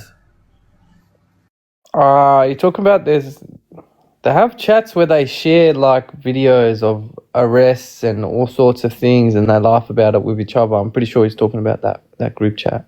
I remember there was one chat that got outed a couple of years ago. Far out, and they were laughing at the expense of someone that they had arrested, and it got outed. I forget what it was. Yeah, there's one in Penrith where there was a lady that was like disabled, bro. Like she was mentally ill and she was like in the nutter in the street, and like they came and they stomped her, bro. I'm talking like she's on the ground and they're pulling her by the hair, booting her in the head, bro. Like they stomped her badly and they turned their body cameras off and they gave her a proper stomping. And lucky a CCTV camera caught him from over the road, and then the faggot that did it was sending text messages saying, "Oh, you know, this body cam footage is the best," to another copper. Like there's things that they do is just not okay, man. It's not okay. Like everyone that's watches TikTok and all the big live ranks and stuff. There's a WhatsApp group that used to control. I'm pretty sure it's still around. Who gets top one? And it wasn't organic, you know, that people getting top one. They would decide each week who gets top one, and I called it I called it the TikTok Illuminati chat, because they would just decide each week who was going to get number one. Yeah, it makes sense. So I'm with Sua. There's a guy here named Sua. He goes, lad, bro, pro sports is not rigged. I didn't think like that. I'm just with him because I got a lot of family members that play professional sport like rugby league, rugby union, and bro, they work hard to get to where they were, and I talk to them all the time, and I always tease them for losing in the NRL and whatnot, and I know that they would tell me straight if they had a script to follow, you know. Yeah. I don't know. It's a hard one to swallow, you know. It's because a lot of people work their asses off to get. You know what? If there was someone that I would say has a script to follow and was put at the top by a higher power, I would say it would have to be that NFL guy that lost his missus, the model. You guys know who I'm talking about? There's an NFL guy. He was like #1 every year. Can someone say his name on the chat? And then he lost his missus. His missus was a model. She cheated on him. Let's see if someone here knows who it is. When you say lost it, like Brady. That's him. Well done, Red Magic. You are the man. Brady. Tom Brady. oh, Tom Brady. Yeah, he's definitely part of the. All I'm saying is, if there was someone that we could say is rigged or runs by a script, I don't know how that guy is old and every year he was #1, every year he was making big money. Like, bro, that Tom Brady, bro, far out. Tom Brady is definitely part of the occult, like 100%. Yeah, he's on that level. Yeah, 100%.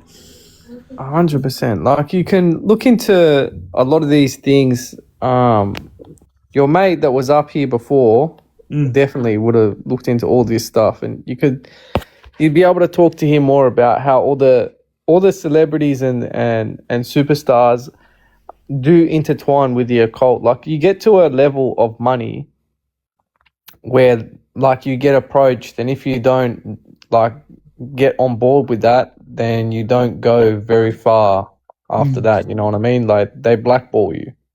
Yeah, but I'm just laughing. There's someone in chat. His name's Lolo, and he goes, my brain can't comprehend all this conspiracy, bro." Oh shit.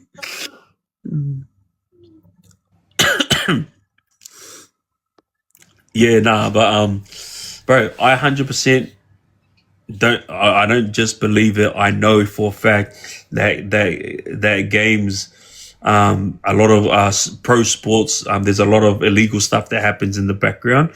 But like NRL and stuff, there's not as much money in it. You know what I mean? NRL, bro, if that's what you're talking about, people get paid. I'm talking about any sport. Like, I'm just saying, like, there's a lot of illegal stuff that happened behind boxing, behind soccer. A lot of people have been arrested for it. A lot of gang members that I know are involved in standing over players to make sure that they miss goals at a certain point. These things I was involved in the past, and I know it for a fact. But when you're talking about scripts and being rigged, that blows my mind, bro. Yeah, like, there's heaps of shit I could send you on this sort of stuff. Like, it's mainly in America. Like, here, I don't know about like NRL and stuff. I don't think that's a big enough contracts being thrown around in there for this sort of shit to be happening. But if you look at the size of the NFL and the size of the contracts that are getting thrown around in there, it's crazy. Yeah. But even username 113 said, football in Italy is run by the mafia. But I don't know if he's joking or not, but I remember watching a documentary of where the mafia, they were pretty much taking guys who play professionally and saying to them, if you score a goal in the second half, we're gonna kill you. You know, and look, they'll say things like that. I'm just making that up, but I'm just saying, like, if they say certain things and these people don't follow, then that's what's going to happen. They're going to get knocked. You know what I mean? So pretty much what user was explaining then, which I'm FIFA, assuming, there's a lot of money in FIFA. You know what I mean? If you're comparing things like NRL to like FIFA or NFL or NBA, like, there's way different levels of money that we're talking about here. Yeah, 100%, 100%. But if you're betting on sports bet and stuff,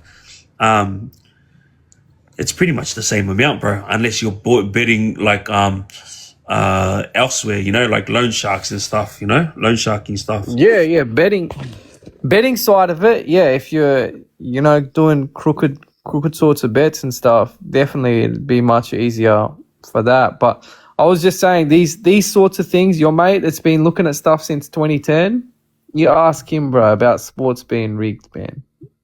Yeah, I will definitely. No, like I'm not belittling anything you're saying. I'm just No, I know you're not. I know 100%. I'm just like you're intrigued. I'm intrigued, you know? Yeah, I know 100%. And you're sitting there and you're like, oh, I've spoken to athletes. I've probably got mates that are athletes and stuff. But I know here we're a small country, man. You think about our population. And I know a lot of people, like especially from the area, know someone who's a footballer in the NRL.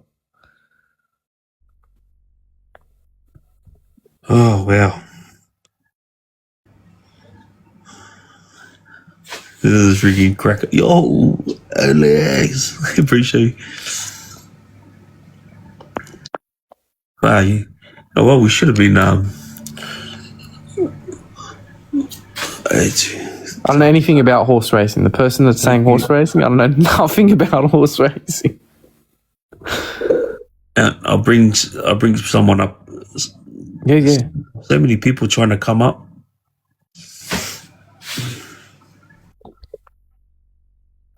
Oh, cards. Appreciate you. Thank you very much as well. Okay, you was there. That guy disappeared. Let's see. You all good, babe?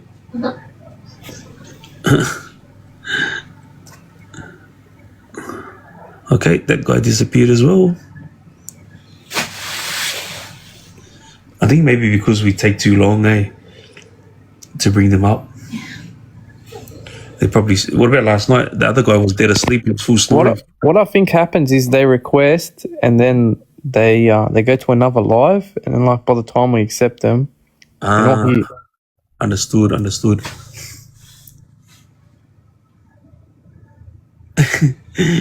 Someone in the chat said, "Can you guys talk about how they spiked the diesel?" Look, I was talking about the other night to Triggz that, you know, there's a tracker you can look up for the oil rigs, and I could see heaps of oil tankers that were moving through the Strait of Hormuz. Say it again, brother. So the oil tankers that they're saying are not moving through the Strait of Hormuz. The other day when I looked up the tracker of all the oil tankers, they were still moving through the Strait of Hormuz. Oh wow! Hey, you were talking the other night about you know how you were talking about the water? Yeah. I'm telling you, the water you want to buy, half the time you can't even buy it from the shop, bro. Like, it's called Pure AU, okay? Yeah, I wrote that down. PUR. Yeah. A lot of the time you go to the shop, it's going to be sold out. Like, I buy it on delivery because I can't be fucked to go to the shop and have it not there. So it's pure and then A and just U. Yeah, Pure AU. And then you get Celtic sea salt and you just put like a little pinch in it. And that is the best water. Like, I'm telling you, if you just drink it even without sea salt in it and you drink any other water, it demolishes it. It demolishes anything else. But then when you put the pinch of Celtic sea salt, now you've got mineralized water and you're good. Thank you, Carol. Carol just said it's a blue and white box. Celtic sea salt, did you say? Yeah. Got it. I'm gonna go hunting for it after my fast. If you want to go like the next step after that, you can get like a water ionizer bottle that, you know, you press a button and it ionizes your water. You know what? I did want to get that. I seen that. But you can only order that from overseas, right? You can get them easy, man. I'll get you one if you want. Yeah, please, bro. Send it to you. That'll be cracker, bro. I remember seeing it and I wanted to buy one for my wife.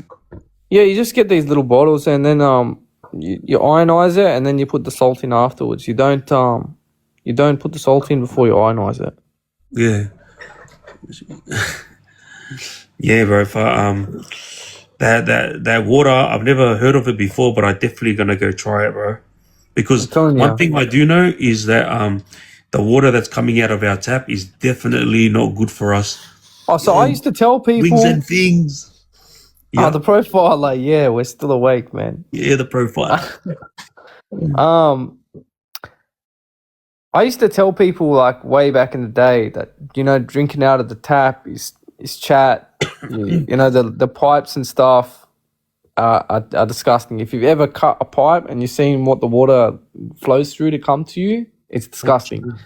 And the water itself is not good either. And then everyone used to call me a spinner and stuff. I think it was last year or the year before, it came out on the news that there's chemicals in Sydney water that cause cancer. Thank you, And Brayden. then people started believing me because the news said it. Yeah, I've never drank, even inside prison. If you ask anyone inside prison, I would never drink the tap water, never drink the tap water out here. It was just something my parents taught me as I grew up. They always used to boil the water before they used to give it to us kids. That's what my parents always used to do. So that's what I did inside prison. I wouldn't. And the funniest thing is the prison officers, like when we would... Can you get bottled water in there or nah? Yeah, you can buy it, but it's expensive. But the prison officers inside prison, I remember the doctors try to give you water from the tap when they give you pills. And I didn't take it one day and I said, nah, just give me my pills. They said, you need to drink it with the water in front of us. But I'm not drinking that friggin' water. I want to go to my room, grab my water bottle and I'll come and drink it. And the doctors wouldn't give me the pills. And I go, well, go F yourself. And I walked off. And then the screw goes to me, oh, why didn't you just drink the water that he gave you? He's the doctor. And I looked at him and I said, I'm not going to drink from that tap water. And guess what the screw said to me? The screw goes, yeah, I don't blame you, Vaiusu. He goes, none of us officers drink that tap water either. Yeah, like tap water is so important. So what people don't understand, okay, like the spiritual world is linked to the physical world, like on a way that people can't even fathom. There is CIA documents like on what's called they call it the gateway, and that's like how you have like out of body experiences, like that, and as well like if you can constantly visualize something, you can actually bring it into reality, and there's documents on that as well. But when you have an excessive amount of fluoride in your body, you cannot like you calcify your pineal gland, which is your third eye, and then you can't access the spiritual realm as easily. They really want to calcify your pineal gland. But if you take all the fluoride out and then you do things like, you know, if you go and read the CIA, the Gateway paper, for example, you'll have an out-of-body experience. You follow it. But yeah, I would suggest decalcifying your pineal gland as much as possible for 3 months before attempting to do that. Wow. Oh, bro. This stuff is just ugly because I haven't really told anyone this, but I was looking into buying a farm that had a spring, and my goal was to turn that spring into my own water. That could be rad. But when you started talking about water, I think it was yesterday, but it just came to me, like I was like, far out, man. I still haven't secured that goal. My goal was to buy that farm, you know. Lots of elites are buying up water rights all across the world now because water will be so valuable in the future. Yeah, 110%. That's the reason why I'm trying to secure this place, because nobody knows about it, but I've been given access to it, you know? Bro, bottled water is a massive industry. If you can sell something that's like on the level of pure AU, you are just printing money, bro. You're printing money. The water industry... Go hard, my bro. Water is the way to go. I would go hard, but I don't have $2.5 million to secure the property. Sorry to cut you off. Truth, keep going. No, that's all right. I think if you could do something like, there's a lot of people out there. I know, like people think that I'm like some, smart genius. There's heaps of people out there that know about water and a lot of shit like I do, but there's no product available. If you could pull together the funds and put down 2.5 tickets and buy something like that, and then put like a mineralized water that you put something like Celtic sea salt through a small amount and have something that's, fluoride free, chemical free, like pure AU, you will take over the entire water market in Australia, like single-handedly. Yeah, bro. Hopefully God will open. Thank you. Farms and such. Appreciate you, brother. If you look at farms, like I'm guessing this spring is going to be on a farm, bro. The amount of things you can write off on tax as a farm is insane, like, insane, bro. Someone is asking, you have you heard of Zamzam water? Zamzam water? ZAM. No. Yeah, that's from Saudi Arabia in Mecca. That's the spring over there. Apparently, they're saying it's good to invest in Saudi Arabia. But you know why? Because I got a connect overseas, yeah, and the connect overseas, their country. I'm not going to say the two countries that just give me one sec. Give me 1 sec before this guy disappears. Reese, you're saying any tips to help people get off the streets? You mean like, are you homeless right now? If you're homeless right now, I can give you a number to ring, and they'll get you temporary accommodation. Yeah, give him that number. Put that number at the top. Okay, it's 1-800-152-152. It's called Link to Home. It's a government organisation. As long as you're a citizen and you're struggling, I'm guessing you're probably on the dole. You give them like your dole information and they'll get you into some temporary accommodation.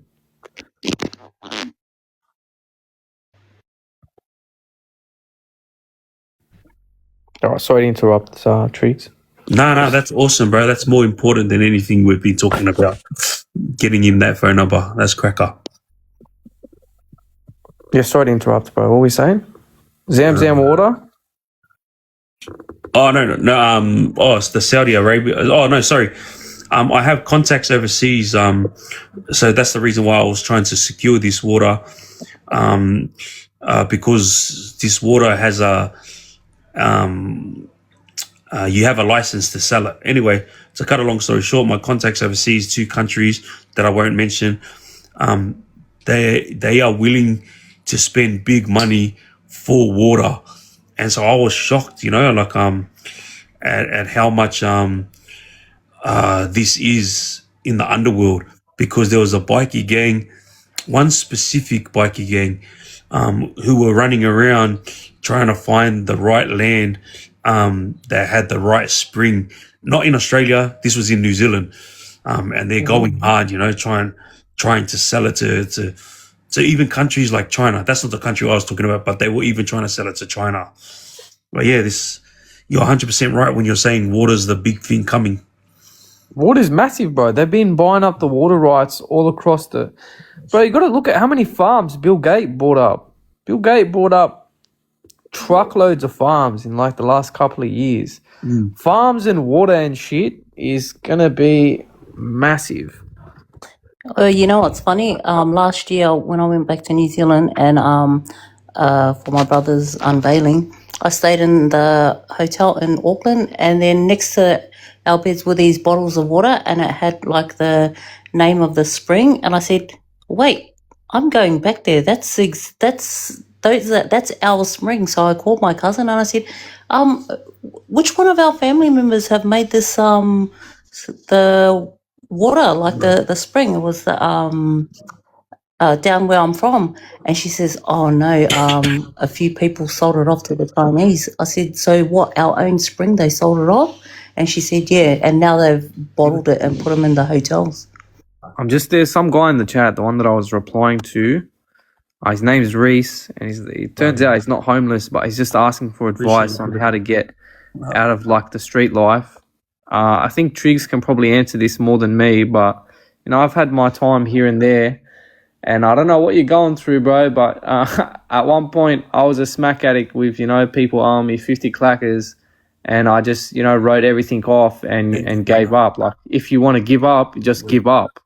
It's what it is. We live in a country where you have the dole, you have everything.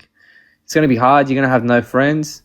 But if you want to change, you can change. Like, I don't know really what more you want someone to say to you. It's a matter of if you want to do it.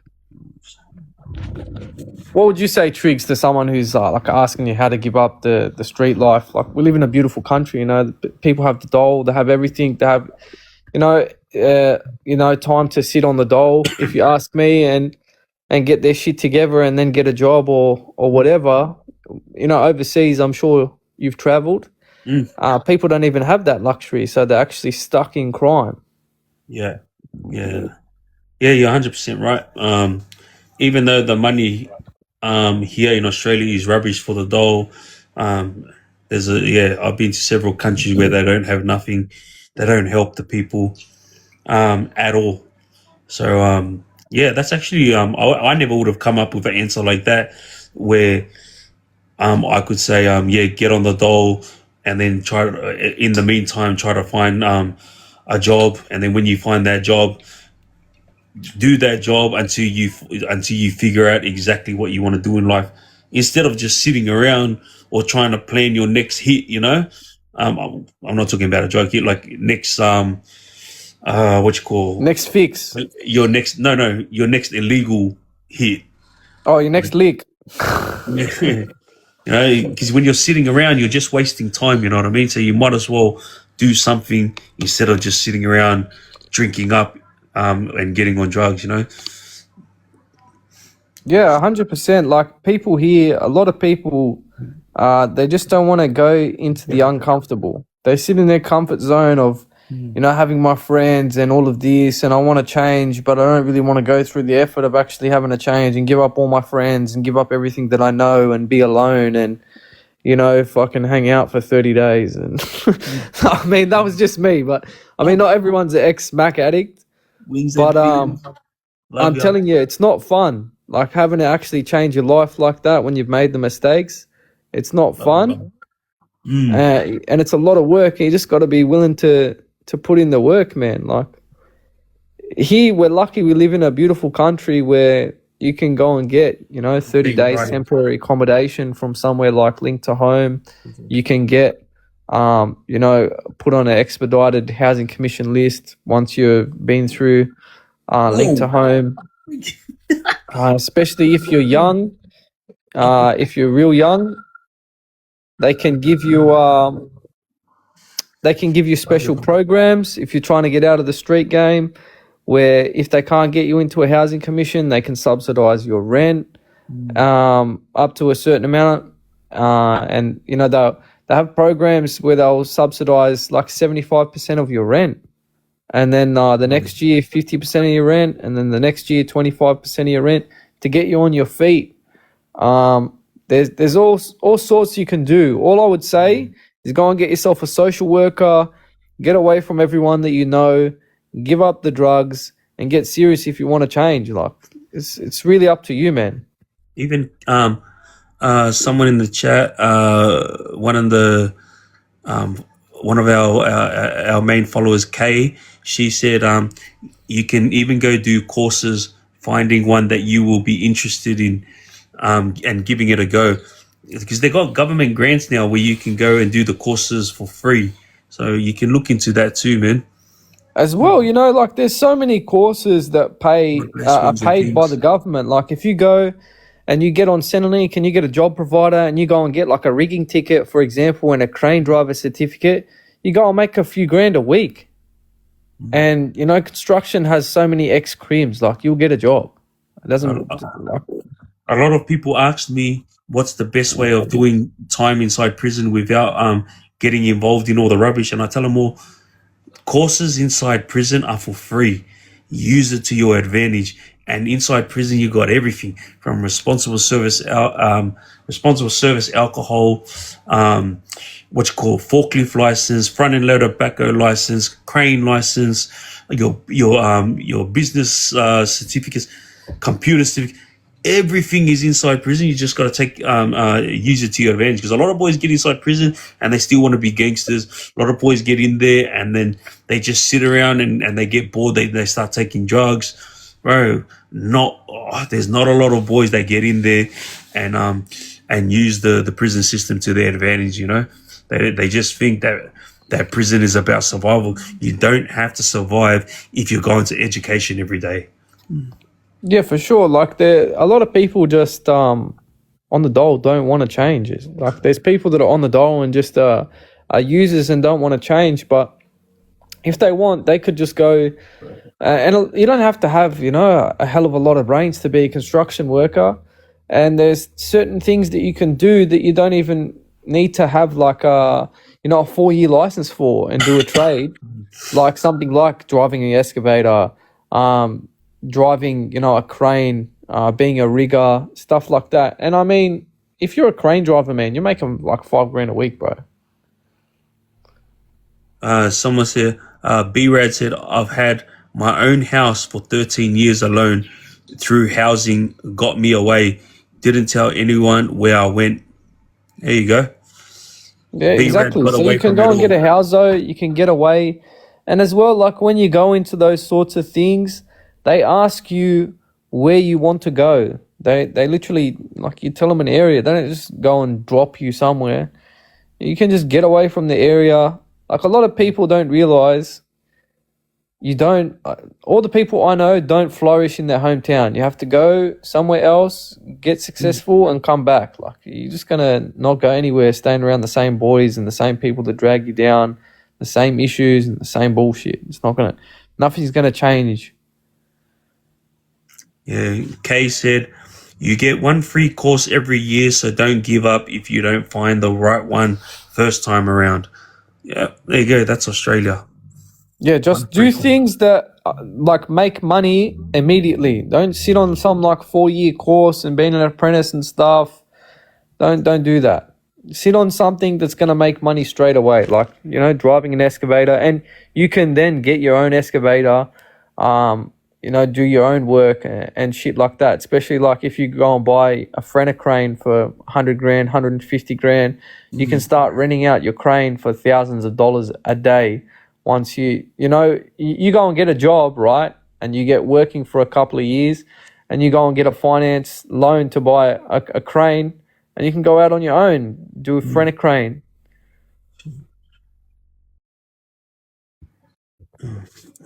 Love and respects to you, Wings and Things. Thank you for the gifts, brother. Appreciate you. Yeah, thanks, Wings and Things. Sorry, I was talking when you sent the gift. I couldn't say thank you. Do the rest. Best advice, seek God, let him, and he will do the rest. 100% Auckland. How did I escape? It wasn't easy, man. Like, I went down to nothing, to what I'm telling people to do. I actually went back to my mum's for the first time since I was a young boy. And my mum said, you know, she's going to look after me and whatever. And she was living with a partner at the time. And after 9 months, she split up with her partner and I was homeless again. And my mum had flushed my UGG rays that was like my backup. Of, you know, a bag of if I need to survive and whatever. My mum flushed that down the toilet and I had no money, no nothing. And I was in the same position that I was in before when I gave everything up. And my mum said I was going to have a safe space. And I had to just make connections and build things up from the ground in a legitimate way.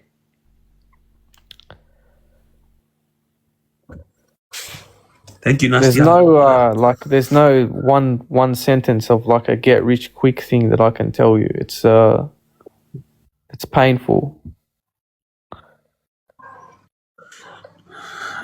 Thanks, Profiler. I'm fasting, but you're eating hot cross buns with cinnamon on it.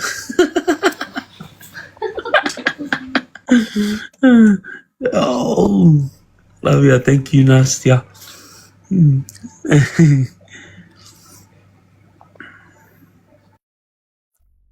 Wait, where am I at?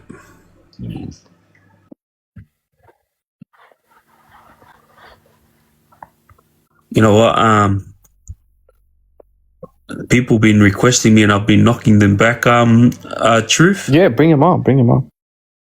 Oh no, I'm talking about like people trying to battle me, and I keep knocking them back. Oh shit! You want me to jump down so you can battle people? No, we can actually talk and we just mute them. Yeah, bro. We just keep partying on our side, bro. Just turn What your was- invites off. What was the thing that made you want to give up the gang, bro? Oh, yeah, someone asked me this earlier, and I explained, because someone said, "Oh, was it your wife that made you give up, change?" And I said, "No, it wasn't my wife." I go, "It was the fact that when I was Like doing everyone, everyone let you down. Yeah, I remember you saying Yeah. that, but that I'm guessing wasn't like that wasn't something new that you experienced. You know what I mean? Like that's something I'm sure you dealt with. I mean, What do you mean? you formed this gang like a long time ago, and I'm sure you know throughout the time like that wasn't something that happened like later in the piece. You would have experienced that like early. Was it just the fact that it kept happening repeatedly that Yeah. made you? That's exactly what it was. It happened throughout, not just when the gang started. It happened throughout my whole life. And my mom used to always say it to me, "Why is it that you always take the blame for the boys? Why can't they take the blame for you once? Why is it you're always the one going in jail and no one else?" Just things like that, you know. And, yeah, it was just a constant thing, and I wanted to freaking I don't know, like, it's not that I wanted to change. It's just that I wanted to have a group of friends that were as loyal as I was to them. So I used to always, every time I used to have an argument with my wife, I used to always say to my wife, you know what the problem is? I can't find anyone in my life like me. And I said, man, I actually had this problem as a youngster as well. Like honestly, yeah. I said, like, mate, the loyalty that I give to people is loyalty that you've never seen in your life. And I said, and everywhere I go in the world, I've never actually found anyone like myself. And then I said to my wife, for the first time in my life, I found someone that's actually like me. That was her. That's when I decided like she was the one I was going to marry, you know? But every time I bumped into someone that I thought, oh, hey, I finally found someone that's like me, they always had a hidden agenda. yeah, a lot of people just want to line their pockets these days and are looking for like a quick rip and stuff. But it's the thing that just shafts you is that the betrayal never comes from, you know, someone that you don't care about. It always comes from people that are the closest to you, the people that you never expected it, you know, to come from, and that's why it shafts you so much. That's why it rips, you know, your heart out. Yeah, sometimes you just got to grow up and realize it. Mo, sorry, bro. We haven't had baby yet. Baby is due today, but she still hasn't popped. She's sitting right next to me, and we're hoping that today is the day that she's gonna pop because it's already past 12 o'clock. So today's Sunday, eh, babe? Yeah, today's Sunday, and we hope that she pops sometime today. I reckon tomorrow night. Oh, tonight. Sorry, tonight. While we're on live. No, like not this live. I'm talking like probably like, you know, like another 16, 18 hours. That's best for us, eh, docs? 100% of. Oh, Paulo! Love and respect, Paulo. Thank you very much, my brother. You didn't have to. I appreciate you, my bro. Thank you very much. Not everyone fortunate enough to be blessed with open-minded parents. 110%. That's so right. I never had open-minded parents, but they were very loving parents, but not open-minded. Bro, my parents were nuts, bro.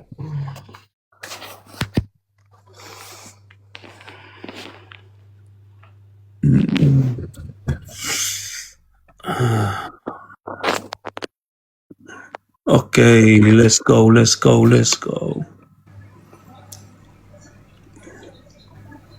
Hey, what happened there? Oh. don't know how it works. Hey Nas, Yeah. you've seen people when they're going live, and then they also have their boxes on them when they're battling. Yeah, I think you can only put one person. Oh no, yeah, that you can have people while you're battling, like in the box, like you can be in the other box. day she had about While you're battling. 3 people. Yeah, you can battle. On a battle.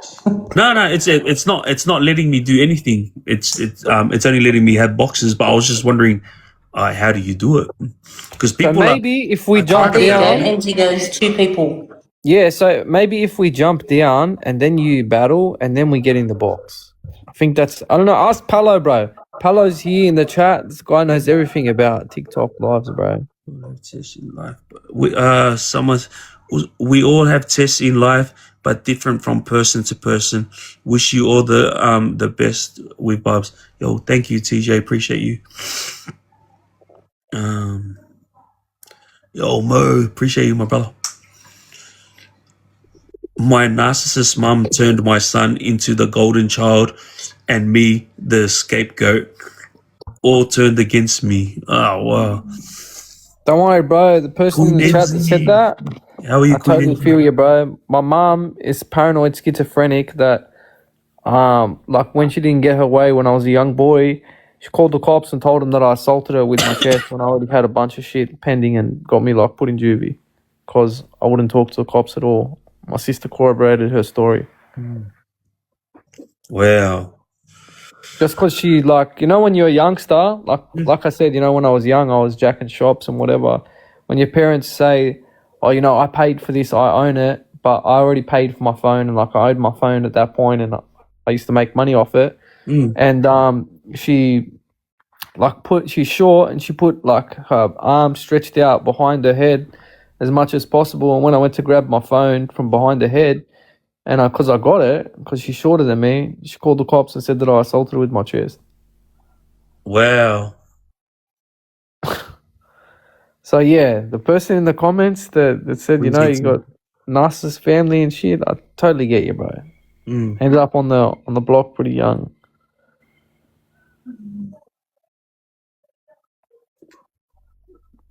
Oh wow.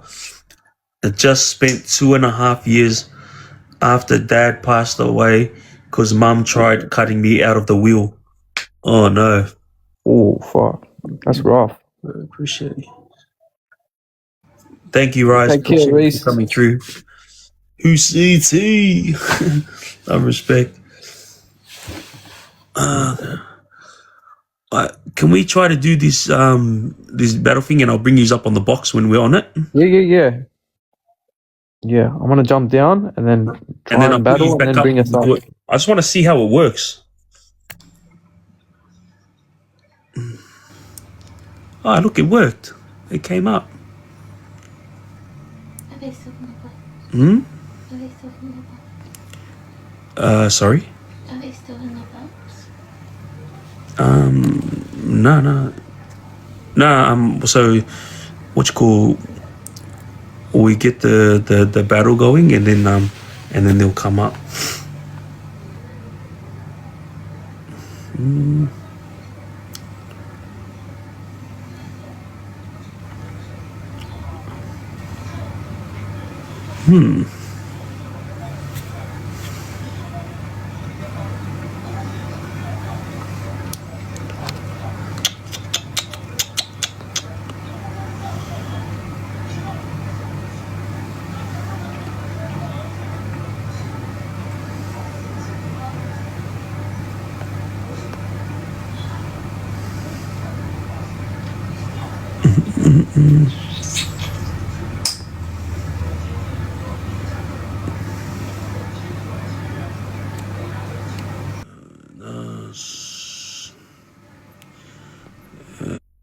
Where is he?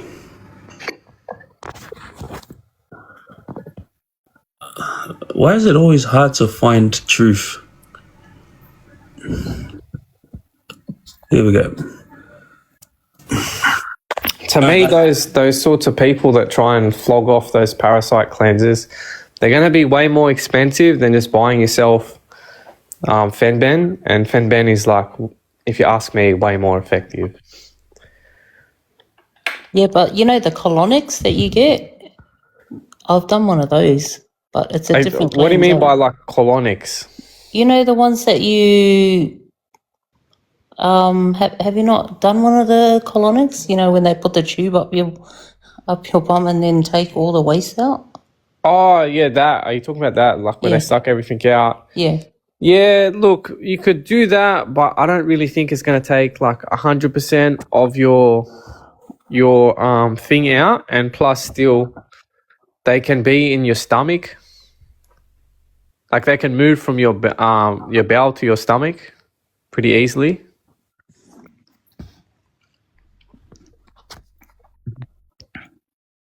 But if you take the fenbendazole, it goes into your stomach and then into your bowel. How do you take that? Are they tablets? Well, you can buy already pre-made tablets that are already pre-pressed, and they charge you a premium for that. Or me, I just go and buy the powder and just go and buy 0 capsules, and I just cap it myself.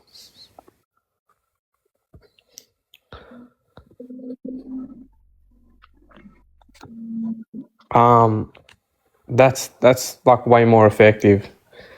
I think than like these people that push. Like if you think about it, you go and do one of those treatments to suck everything out, it's going to cost you like $100, yeah? Or you could buy, 3 packets of, or maybe even 4 packets of 25 gram each Fenben for, $100 and a bit.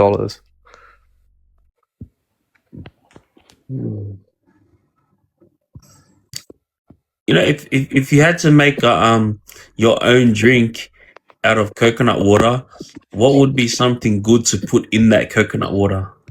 I don't know, but I've tried all the other brands of coconut water except that one, like the one that I just showed you, and they're all shit. Especially the chocolate ones, man, they suck. The Coca-Bella one, that's the brand, bro. That's cracker.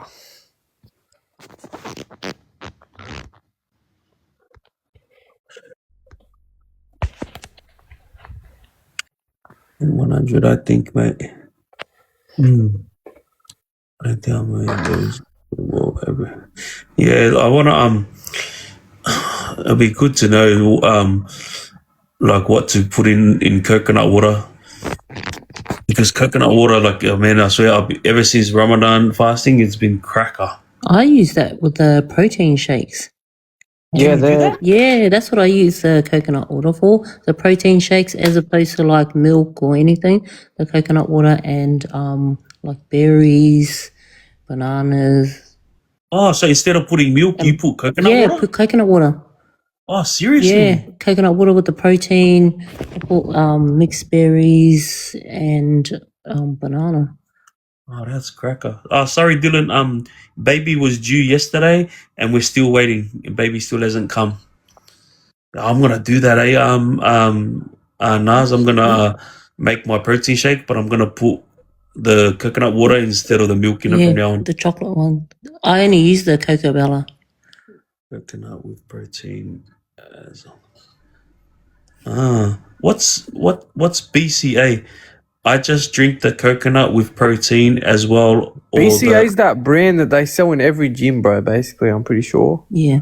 Okay. So BCA, that protein stuff, they're just like, I don't know, every gym for like the last couple of decades, bro, has been pushing that hard. Yeah, you're right. Coconut water is already packed with nutrients and potassium. Yeah, like for example, the one that the Coca-Bella one's got 5 key electrolytes in it, man. And Harvey is saying BCA is amino acids. Yeah, they're good. The hydrolytes. Yeah, but I mean, like Coca-Bella, it tastes way better than Hydrolyte. I don't know if you've ever drank like the actual Hydrolyte stuff. It tastes like shit, bro. OTS has been around for years. I don't even know what OTS is.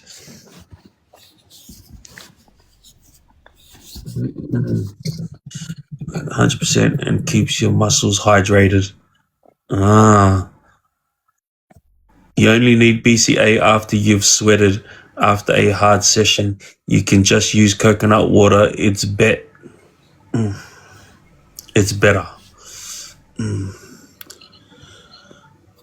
See? This is a very educational chat. But you know, the Hydrolite has a lot of sugar in it. Oh, really? Hydrolite's got a lot of sugar in it? Are you talking about Hydrolite, the actual like Hydrolite brand? The one that you get in the chemist and shit? Tastes horrible? Yeah.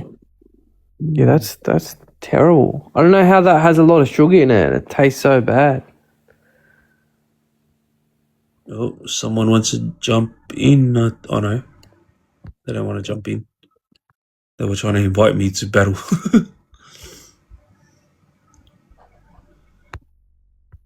The no sugar stuff, I think everything that's no sugar is so bad for you.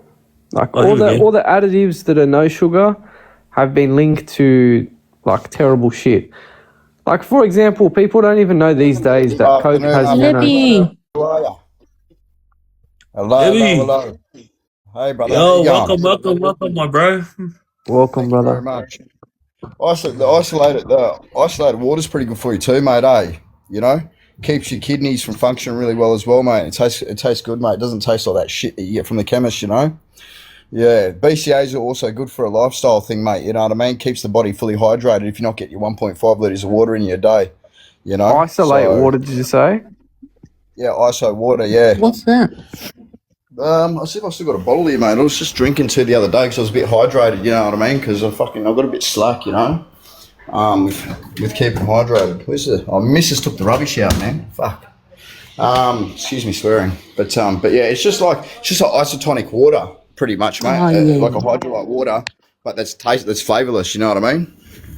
Mm-hmm. Yeah.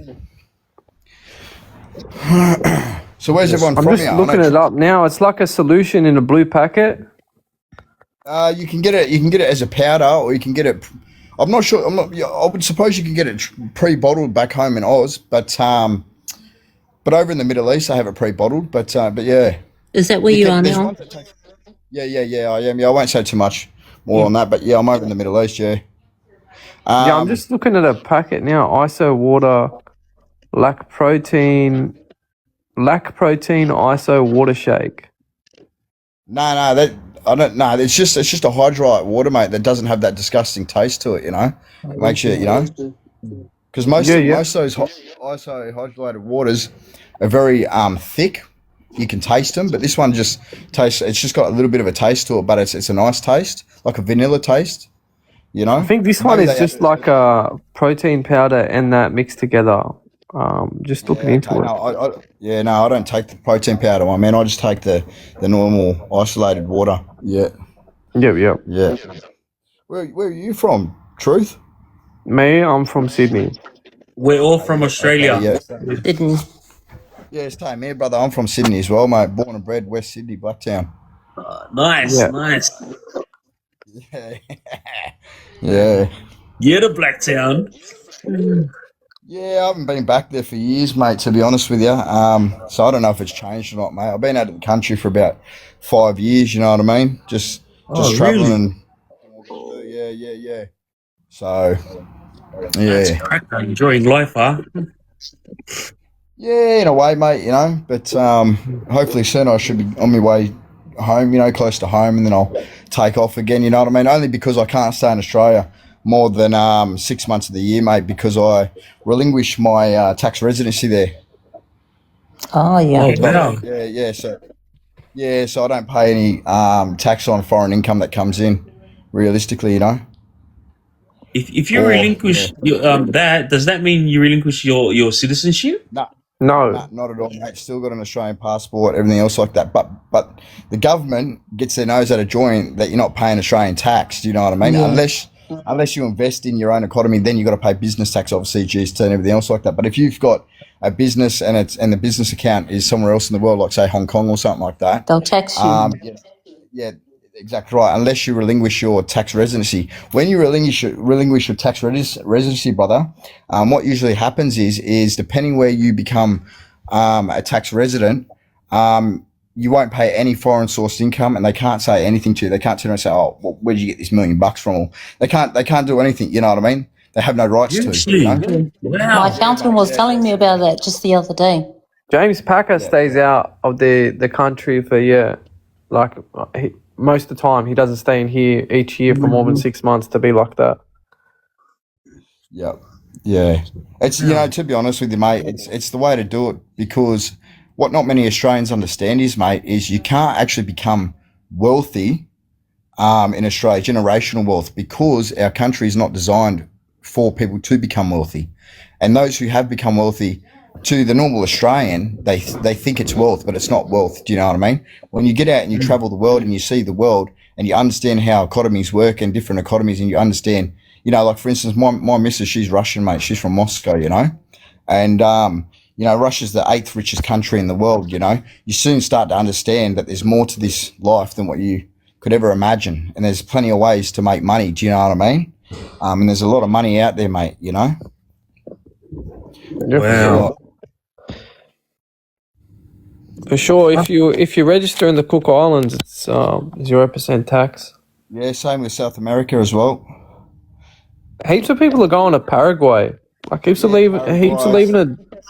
Yeah, Paraguay. Yeah, they're leaving Dubai and going there. Yeah. Wait, so so if you relinquish your tax here in Australia, can you explain? Sorry again. How long do you have to stay out of Australia? You have to stay out of Australia for 2 years at the start. Yeah, for 2 years, but then 6 months. But then you can come back for 6 months at a time. But you have to fly out. You know what I mean? For about 3 months or something. About 3 months, and then you can fly back in. You know what I mean? Because they'll just think that you're trying to milk the system. You can't stay like 6 months straight, is what he means. You have to like come in for like 3 months or so, and then like piss off a bit and come back. Yeah. Wow. If you just come here like 6 months and like a week before it's going to be 6 months, and then you piss off, they think that you're milking it. Yeah. Understood. And truly, mate, for a family to raise a family, mate, Australia's changed. You know what I mean? You're never going to get ahead, man. Even working for yourself, as a subcontractor or something, it's never gonna work. You know what I mean? Inflation's through the roof, rent's through the roof. I was just watching an auction go off in Sydney, and the house is about 25 years old, mate, and they auctioned it off for $1.1 million, mate. You know what I mean? So then you got to sit on the house. You used to be able to sit on a house and then get it evaluated, and it'd go up a certain percentage. Don't quote me on it, but I'm not too sure on the percentage. You know what I mean? But this day and age, you can't even get a house loan. Do you know what I mean? Like with 30 grand, 20%, So, yeah. Yeah, 100%. You're right, eh? Heaps of people are leaving Australia. There's not really much left here. You got to think about like everything that's fun. They made illegal. They've made it like a nanny state. Everything that was Australia that we knew when we were kids is not Australia anymore. Like things were affordable. The hardworking man could get ahead and stuff. Like it's all been changed. The problem is with it, man, is, AI has taken over a lot, mate. You know what I mean? And I'm not going to go right into what I think of AI, because I just think people are very emotional. This is nothing compared to AI. AI is going to take most people's jobs, and then they'll get stuck on universal basic income and trapped into a social credit system in around 5 years, maybe less than 5 years. Yeah, exactly right, mate. Which is exactly what's happening now, mate. They're trying to give people an incentive to have everything digital, your license, your birth certificate, everything like that. They already have all that, you know what I mean? But they're trying to bring you into the blockchain system now for that, you know what I mean? And, and because people aren't conscious enough in this world and people are struggling, they need the money. They'd rather take the short-term money for a quick paycheck than, you know what I mean? Than struggle for fucking a while and do what they got to do to get by, you know what I mean? So I don't know. For sure, mate, like Bitcoin was the start of all this. Like Bitcoin is even talked about in the Epstein files, the Satoshi Nakamoto pseudonym, which Satoshi Nakamoto stands for Central Intelligence. The fact that everyone was thinking that this was untraceable, and as such, the blockchain is more traceable and lasts forever than anything else. Like it's so traceable that it's not funny. That system was just created to make people make a bit of money, and the crims to get on board, because the criminal side of things, if they were to go into a digital currency thing, and they wouldn't be on board. The crime economy of the world is so big that if that wasn't there, that will still crash all the economies. I'm not too sure about that, mate. I'm not really into that sort of stuff. But But what we've I got to can think, tell bro, you how is- much money is in crime. You know, crime moves so many economies, bro. If there was no what I can- crime, like no one's spending money, when we go into a digital world, it will crash. well, Think I'll tell about you all the too, Chris. cartels, all the things like that across every country. There's so much money that pours through that. Well, I can't really comment too much on that, mate. But what I can tell you is you know, crypto's only good for one thing, mate. You know, when you're traveling, you know what I mean. You used to be, you know, you couldn't take more than $10,000 cash to anywhere around the world. Do you know what I mean? And the good thing about crypto is no matter how much you've got in a wallet, mate, they're not going to know. Do you understand what I'm saying?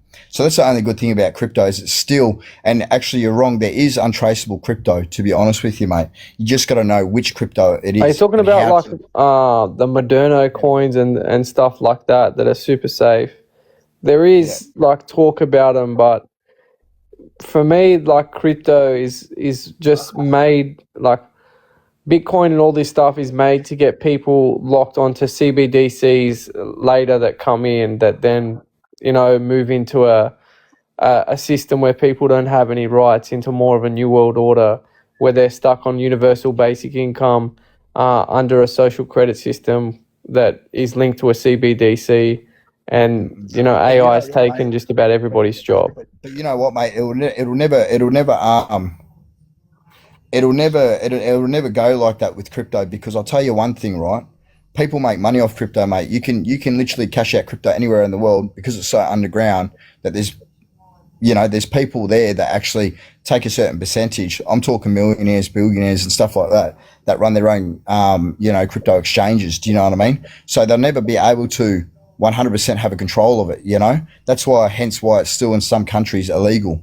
You know, but that's as far as I know about it. You know what I mean? But, I've traded crypto for a few years. I mean, since about 2018, I've dabbled through crypto and I've made a bit of coin through it. But I'm just talking like the gist of why they created this system to have people trading things and as such. But I wouldn't be surprised that when we move into more of a blockchain currency market across the world, that, you know, CBDCs weren't, you know, more finalized, and a lot of other things would get banned as being, you know, unsecure securities that are traded.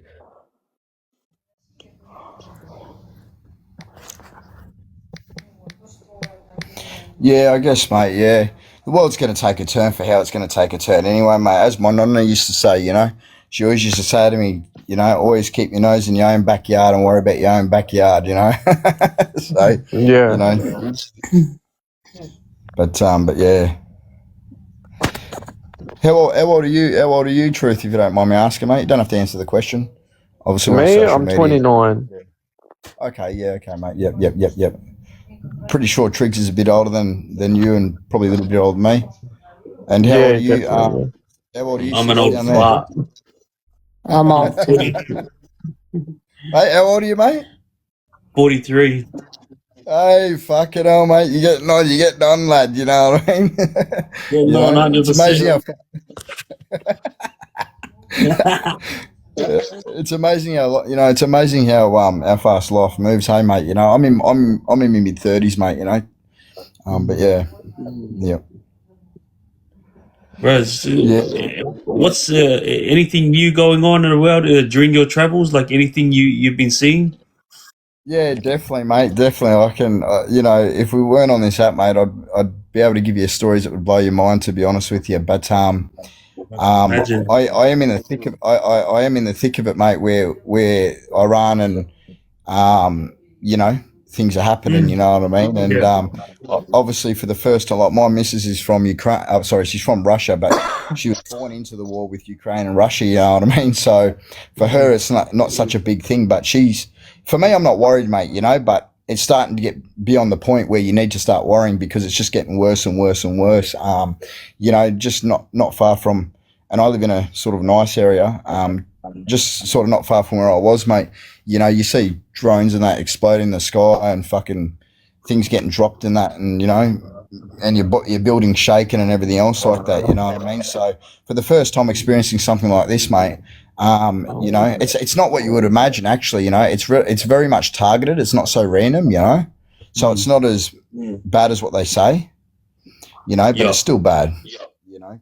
Because obviously you're not sitting there with the people on the higher up table, so you're not understanding exactly, you know, what's the next target. You know what I mean? But for now, I think it's just stuff intentionally to do with USA and that. But what I can tell you is the funny part of this story is you know, the country. I won't say the country I mean, but the country that was originally made has only been around for 68 years, and it runs off the American economy and also the British economy. So a lot of British foreigners came in to invest and a lot of Americans came in to invest. And actually, what I will say is before all this started happening, they had a casino that they were building over here in one of the states here. And this casino was meant to be the biggest casino in the world. And it was the same investors from the Las Vegas casino that are investing over here, mate, you know. And this country was only built for one reason, was to wash money and to also evade tax, you know. And now that America's built this economy up, right, you know what I mean, this was all pre-planned for what's happening to it now, you know. And Trump's turned around to them and said, look, give us $5 trillion and we'll help you with the war, you know what I mean? And these guys won't pay that. They just won't, you know what I mean? And then they'll, you know, so yeah, Trump's pretty much caused this on himself, you know what I mean? And expecting Australia and everything to come over and whatever else, you know what I mean? And I just think it's bullshit, mate, you know? But that's why the Saudis started selling, like before, everyone used to have to put their money into US dollars, and that's what was known as the petrodollar since like 1973, 1974. And that deal is out the window now, and they are now doing a deal with China for the Chinese yuan, and the deal involves Hong Kong and Thailand, I think 2 other countries where they're going to sell oil for the Chinese yuan, which will China holds 870 billion dollars in bonds for the US, and the bonds soon will get dropped dramatically. Like they will sink the fucking dollar. The US dollar will get flogged very soon. Do you know how silly Albanese is, right? Our Australian country is actually the second largest importer for LNG, which is liquefied natural gas. I don't know if you knew that. You know, there was a project. Yeah, so we've been making crumbs off that, mate. You know what I mean? And what should have happened is Albanese should have turned around about 10 years ago or more and said, hey, we're the second largest exporter for liquefied natural gas to China, because it's all Chinese companies that have came in and built on our land that the Aborigines have obviously sold their land to put these onshore gas processing facilities on, and said, you know, like, I think we should get a bit more of an eat off it. But now it's gotten to this point now where what's happening in the world of World War III, now he's just thought about it, you know. So yeah, I think to be honest with you, they need to clean the bench table in Australia and put new politicians in place, because if they fucking don't, mate, you know, our country's going to turn even more to shit. Well, I think the whole world's going to go into a chaotic spin, and everyone's going to end up, you know, in a bad sort of time where they will accept, you know, the New World Order and give up all their rights. And it will happen with something like, there will be a cataclysmic event. He's falling asleep, poor lad. Oh, lad. Are you staying up? What are you doing, man? Are you staying up for 3 days and you're going to go on a full streak, or are you going to get some? Yeah, you are. Fuck. Yeah, yeah, just doing 3 day fast, bro. Yeah, brother. Look, I don't come into your lives much or nothing like that, mate, and I don't really get on social media very much. I just come on, have a bit of a flick through, catch up what's going on in the world, sort of thing, and then I get off it for about 4 to 5 months, mate, because I'm so flat out in my own life. But I Yeah, did flick through a post, and you said that you and your lady are expecting a young one, so congratulations on that, mate, and I wish you appreciate nothing but the best, and fatherhood would definitely bring nothing but prosperous love to your life, mate, and I hope she's soon due, you know what I mean? Thank you, So Libby. yeah, Appreciate it. no Thank you very dramas, mate, much. no dramas at all, no dramas at all, mate. Yeah, Uh, but But so I got two boys that were living in Lebanon, and they were living in a safe side of Lebanon, and then it got hit a couple of weeks ago, and they both fled. Their whole entire family fled to another side of Lebanon, and now both of them are back in Australia, and they don't know what to do. So yes, I don't know what's yeah, going okay. on over there, but all their homes got hammered. Mm. Yeah, okay, yeah, I get you. When Like they they're invade Lebanon in a big way, that's when the shit is really going to hit the fan big time on yeah. the world. The I've got world. family over there as well, mate. Yeah, Pardon? I've got family over there as well, mate. So I'm not looking forward to that to be happening. Like Yeah, already, Russia has sent 2 massive missile launches not yet, that baby. can hit a fighter jet 200 kilometers away. So their air superiority in Iran is not that strong anymore. Also, Russia sent 2 submarines to the Strait of Hormuz that have nuclear capabilities. Yeah, I think Trump's overestimated himself with this war too, mate. As soon as Russia gets involved, mate, it's not really a joke, considering they supply most of the countries with nuclear weapons.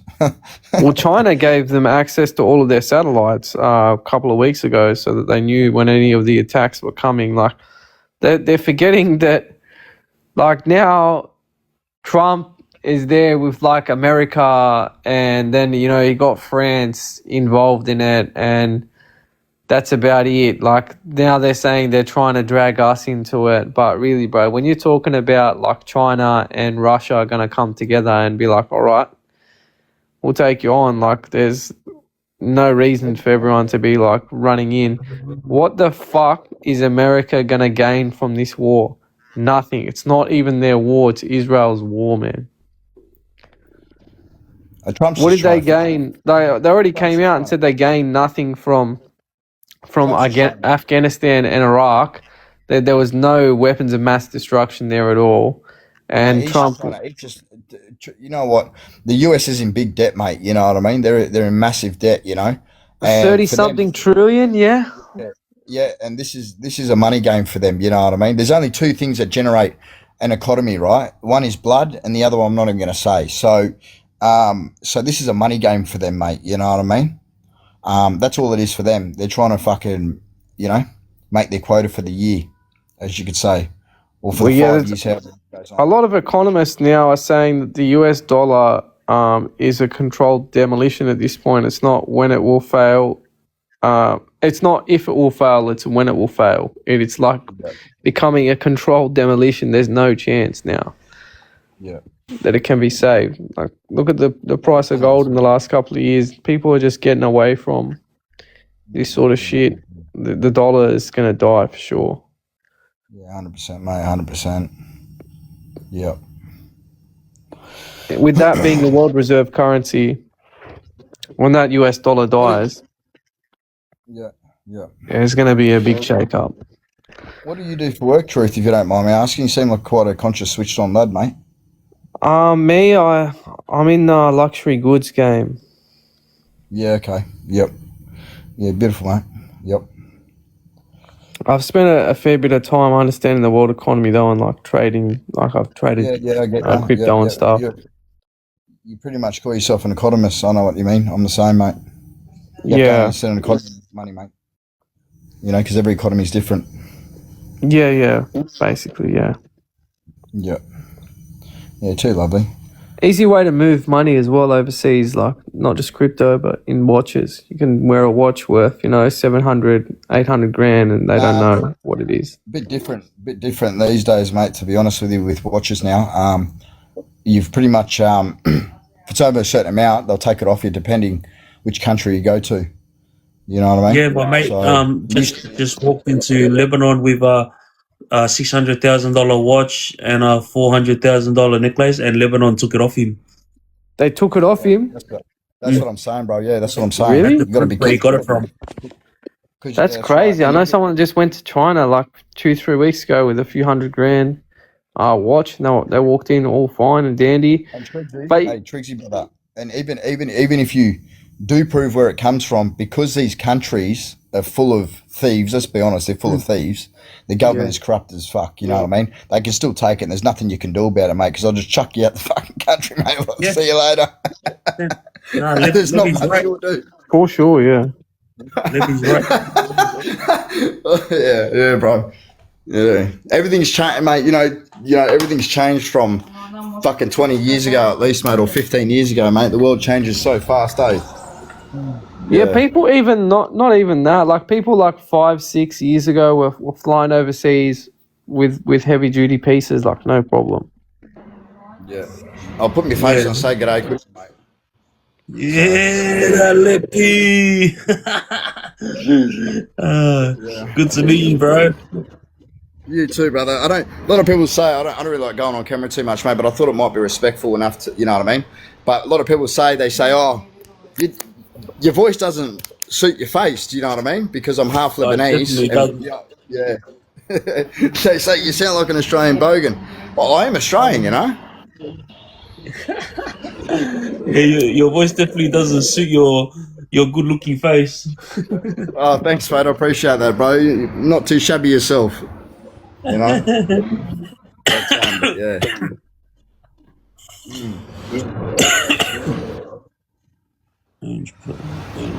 Yeah, man. Crazy. Life's crazy, man. Life's too crazy, brother. I think that there's going to be a big sort of war that will be the reason why it will make sense to people to slowly give up their rights bit by bit. That will fully make sense to them, and then after they've given them up step by step, they're going to realize, like after it's already happened, hindsight's going to kick in, and they're going to be like, "How did we get to this point?" That's what the NWO stands for, New World Order, mate. You know what I mean? That's what they're trying exactly, to bring in to make people give up their rights, mate, and to become more slavery to the system, because it wasn't before 20 years ago. You know what I mean? It was harder to trap people and to actually forcefully surrender themselves to the government and everything else like that, mate, and to the system. But now it's become, there's so much out in the open now. They're just like, fuck it, mate. You're going to comply with what we want, or fucking you're going to face the punishment. It's as simple as that, mate. You know. Especially for all these Epstein files and all this other shit that's going on, mate. You know what I mean? But if you've grown up sort of how I've grown up and you've been around a little bit, you sort of understand. You see things, at 2:30 at night that not many other people would see because they're home in bed asleep. You know what I mean? And you know what I mean? You've already known about it before it's happened, and then it all comes out anyway, fucking years later. You know? Well, yeah, I was telling people about all this sort of stuff before it happened. Like when COVID came out, I told people there's going to be a jab that's going to come out. It's going to be bad for you. Don't take it. And everyone called me a spinner. And now everyone asks me for advice. Look at Albert Einstein, mate. He was classed as a very crazy person, but some of the most craziest people in the world are some of the most smartest people in the world because they're gifted. You know what I mean? They're very consciously alive early rather than later. Yeah, like all the elites, they tell you things. They all tell you, like, when you look into their stuff, like, into things that the Rockefellers publish, or the Bilderberg Group's meetings, notes and stuff, and things that they publish. Just all sorts of dribs and drabs that they leave around, where it's just in plain sight that we're going to a universal basic. Elon Musk even says himself, I can't see a way for there not to be a universal basic income. The only reason they're going to give you a UBI, which is like the whole world will be on Centrelink, not just Australia, is that you give them a smell of oily rag so that they don't go and burn down the buildings. And you can then make them comply with rigorous amount of control. Yeah. Look at the electrical cars, mate. You know what I mean? With the price of fuel back home, mate, at the moment, you know what I mean? People are riding around on electric scooters and trying to purchase electric cars now. And actually, the sales of you know, like Tesla's still a bit low at the moment, but other brands that are a bit cheaper, like HBD or something like that, are skyrocketing at the moment. You know. Yeah. I was just in China. Huawei even has a mad car there that would like rival a Rolls Royce or a Maybach. It's like hectic car. Yeah, definitely, mate. The Huawei Maestro S800. I'm telling you, you press a button, a projector comes down, like a massive divider comes down in the middle of the thing that has a huge screen the size of the car. You can stand in front of the car and tell it to come and it will drive towards you. You can do all sorts of shit. You like push your hand and the door will open, pull it towards you, the door will shut, all sorts of crazy stuff. And for the price, there's nothing that can come close to it. Over there, you can get a mad car that's electric for like 20 grand. Yeah. But you know, this is also the way of the world, mate. This is also humans being not smart enough to understand that they're putting this stuff in front of us to push us into it. You know what I mean? And if people were smart enough, and actually, because most people don't use their brains, mate. You know, they think they use their brains by waking up every day and so I need to brush my teeth, but that's just a natural instinct. You know what I mean? But when you actually use your brain and you think and you problem solve, then you start to understand that really they're tricking you into, do you know what I mean? Into what they want you to do, you know? And that's what they're trying. Like we didn't even need biofuels and everything else like that for electricity, mate, you know? We don't need electric cars at all. The electric cars are so that they can control you. I was just speaking to Triggz about this last night. They already have in the updates geofencing, which is like when the government enacts laws, for example, like COVID, where you can't go 5 clicks out of your house, the car physically won't drive. It won't go out of a certain perimeter. And that's how you control the people. And in China, I'm pretty sure too, that they have that AI that's now for every estate where even if you have a debt, they'll lock you out of your own house. Bro, China's crazy with the AI, man. They have facial recognition cameras where if you drive the car down the street and you don't have a license, like the thing just takes a picture of you and you get screwed later. Yeah. Takes a picture of your face while you're driving, bro, in the car. Like on a massive like pole, like a traffic light pole just up there. You just drive through it and bang, it takes a picture and you get done later. Yeah. Hey, Triggsy, you go to the gym much? You go to the gym much still, man? Like you get on into the trainers still and everything else like that? Yeah, but just not while I'm fasting. Yeah, okay, get you, yeah. Yeah, because I get thirsty. Like I went to the boxing gym this morning, but I didn't train because I know I'd get thirsty, so I stayed away from it. I just watched. Yeah, get you, man, 100%. This your first fast, is it? No. I do it every year during Good Friday. I fast for 3 days straight. Yeah. Yeah, beautiful, man. But outside, it's very hard. Nah, brother. No. I'm not. Okay. Yeah, no disrespect. I just thought I'd ask, mate. That's all. Yeah, no. I'm not a Muslim. I just finished doing the Ramadan 30-day fast. Yeah. I did that for a close Muslim brother of mine. He couldn't do it due to medical issues. And I offered to do it because he took care of my parents and my wife while I was locked up. Yeah, beautiful, mate. Much respect. How'd you go for it? Did you go the whole 30 days or 2 weeks? Sort of. Yeah. No, I smashed out the whole 30 days. I had a lot of support, not only from the Muslim community but also from other religions like the Mormons, the Christians. They all supported me hard out. And people were bringing me food from everywhere.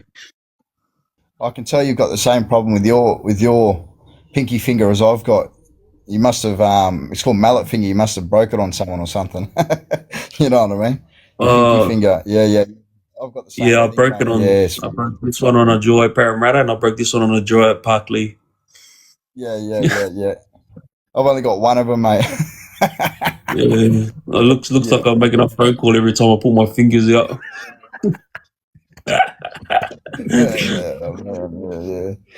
Yeah, man. So what's the plans for the future, man? Like, what else do you suppose you're gonna do, man? Like, what do you like? What's your like? What else are you gonna as in into any business or anything like that, or you and the missus plan anything, or what's the go, man? Like, if you don't mind me asking, just you know what I mean? Nah, the goal is to establish a company, establish myself here in Australia, something that brings in money without me have to be here.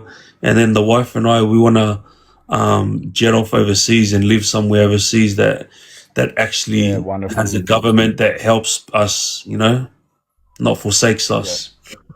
Yeah, 100%, mate. Hey, listen, mate, you might not see me on social media much, and you might be a while before you hear from me and everything else like that, mate. But listen, I'm always into meeting new people, and especially good people, mate. I've got a lot of connections around the world, mate. You know what I mean, with apartments and whatever else, and so forth. So if you ever need help with anything, just give us a yell out, mate. You know what I mean? And if I can do it, I'll do it for you, mate. No problems. Okay. I appreciate you, Levy. Thank you very much, brother.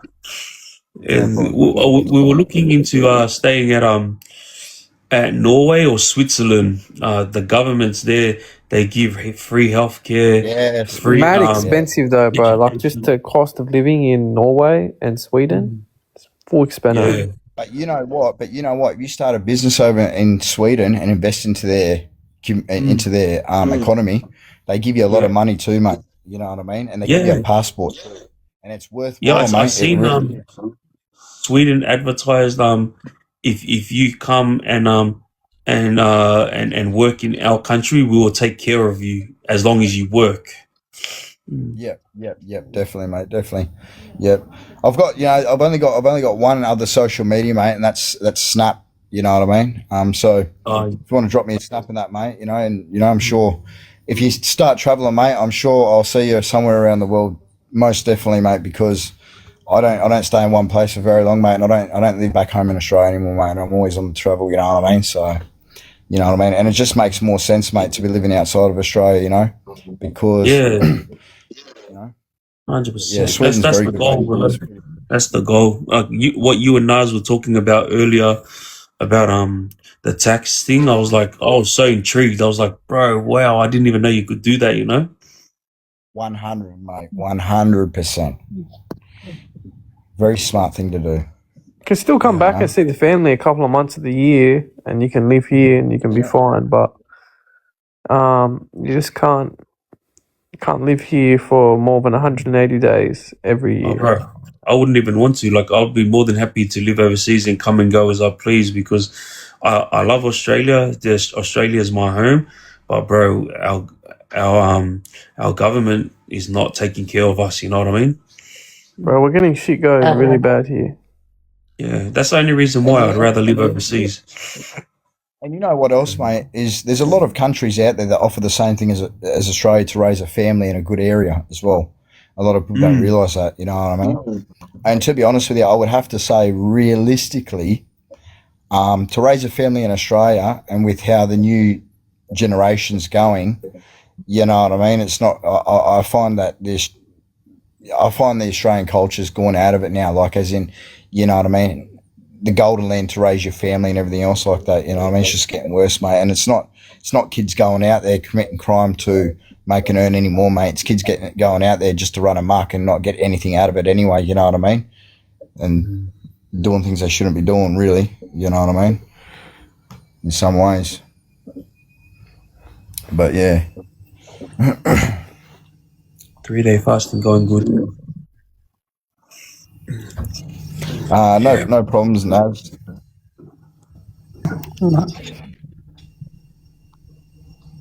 So, hey, bro, can I ask you a question? Yeah, are you you're Polynesian, eh? Yeah, I'm Samoan. Yeah. Yeah, beautiful. Yeah, okay. Yeah. Thought so, bro. Yeah, thought so. What about you, Naz? Same thing? Yeah, I'm from New Zealand, Māori. Oh, okay. Yeah, I got a few. But I got a few. Yeah, a fair few mates from New Zealand. But yeah, Auckland and that. Yeah, what you call this? Since we're on the topics of networking and teaching each other, like when I was traveling around the world back in 2017, someone explained to me the safe havens. There was a lot of safe havens around the world where you could put your money and stuff. Long story short, a friend of mine said to me, bro, the money you got, he goes, I don't know if you know this, but Samoa, which is my country, and Brazil are two of the only countries that refuse to hand over any information to any government around the world when it comes to proceeds of crime. So if you want to put your money somewhere, you can put it in either Samoa or Brazil. And if other countries reach out and say to them, we want to know how much they got in there and we want that money back, those countries will say, listen, if you want to know any information, you have to ask that person who owns the money, because we have a law here, and our law is we don't give any information out about any money whatsoever. Do you want to know the best way? Do you want to know the best way to actually have your own money, but legally on paper, it's your money. You're the beneficiary. yeah, But legally, they can't take it if you put it under a trust. Yes. A trust, trust, definitely. yeah. Yeah, definitely, and make yourself the beneficiary. But to do that, you've got to have a very good lawyer that you're close with. Do you know what I mean? Yeah. And depending what country it is, Hong Kong's good for it. Russia, to be honest with you, mate, is probably in all aspects of anything. If you're thinking, would probably be the best place to be. You know what I mean? But Brazil is about 50-50, mate, because depending on that, how they like, depending on actually what they want to know, Brazil is a bit of a snaky country in a way, and they can hand over any information. Realistically, out of 190 something countries, there's only a slim few countries, like 3 of them, and Russia's on one of them, where they won't how do you say, they won't cooperate with Australia or any westernized country. Do you know what I mean? Yeah. Because 100% Russia won't. Hey?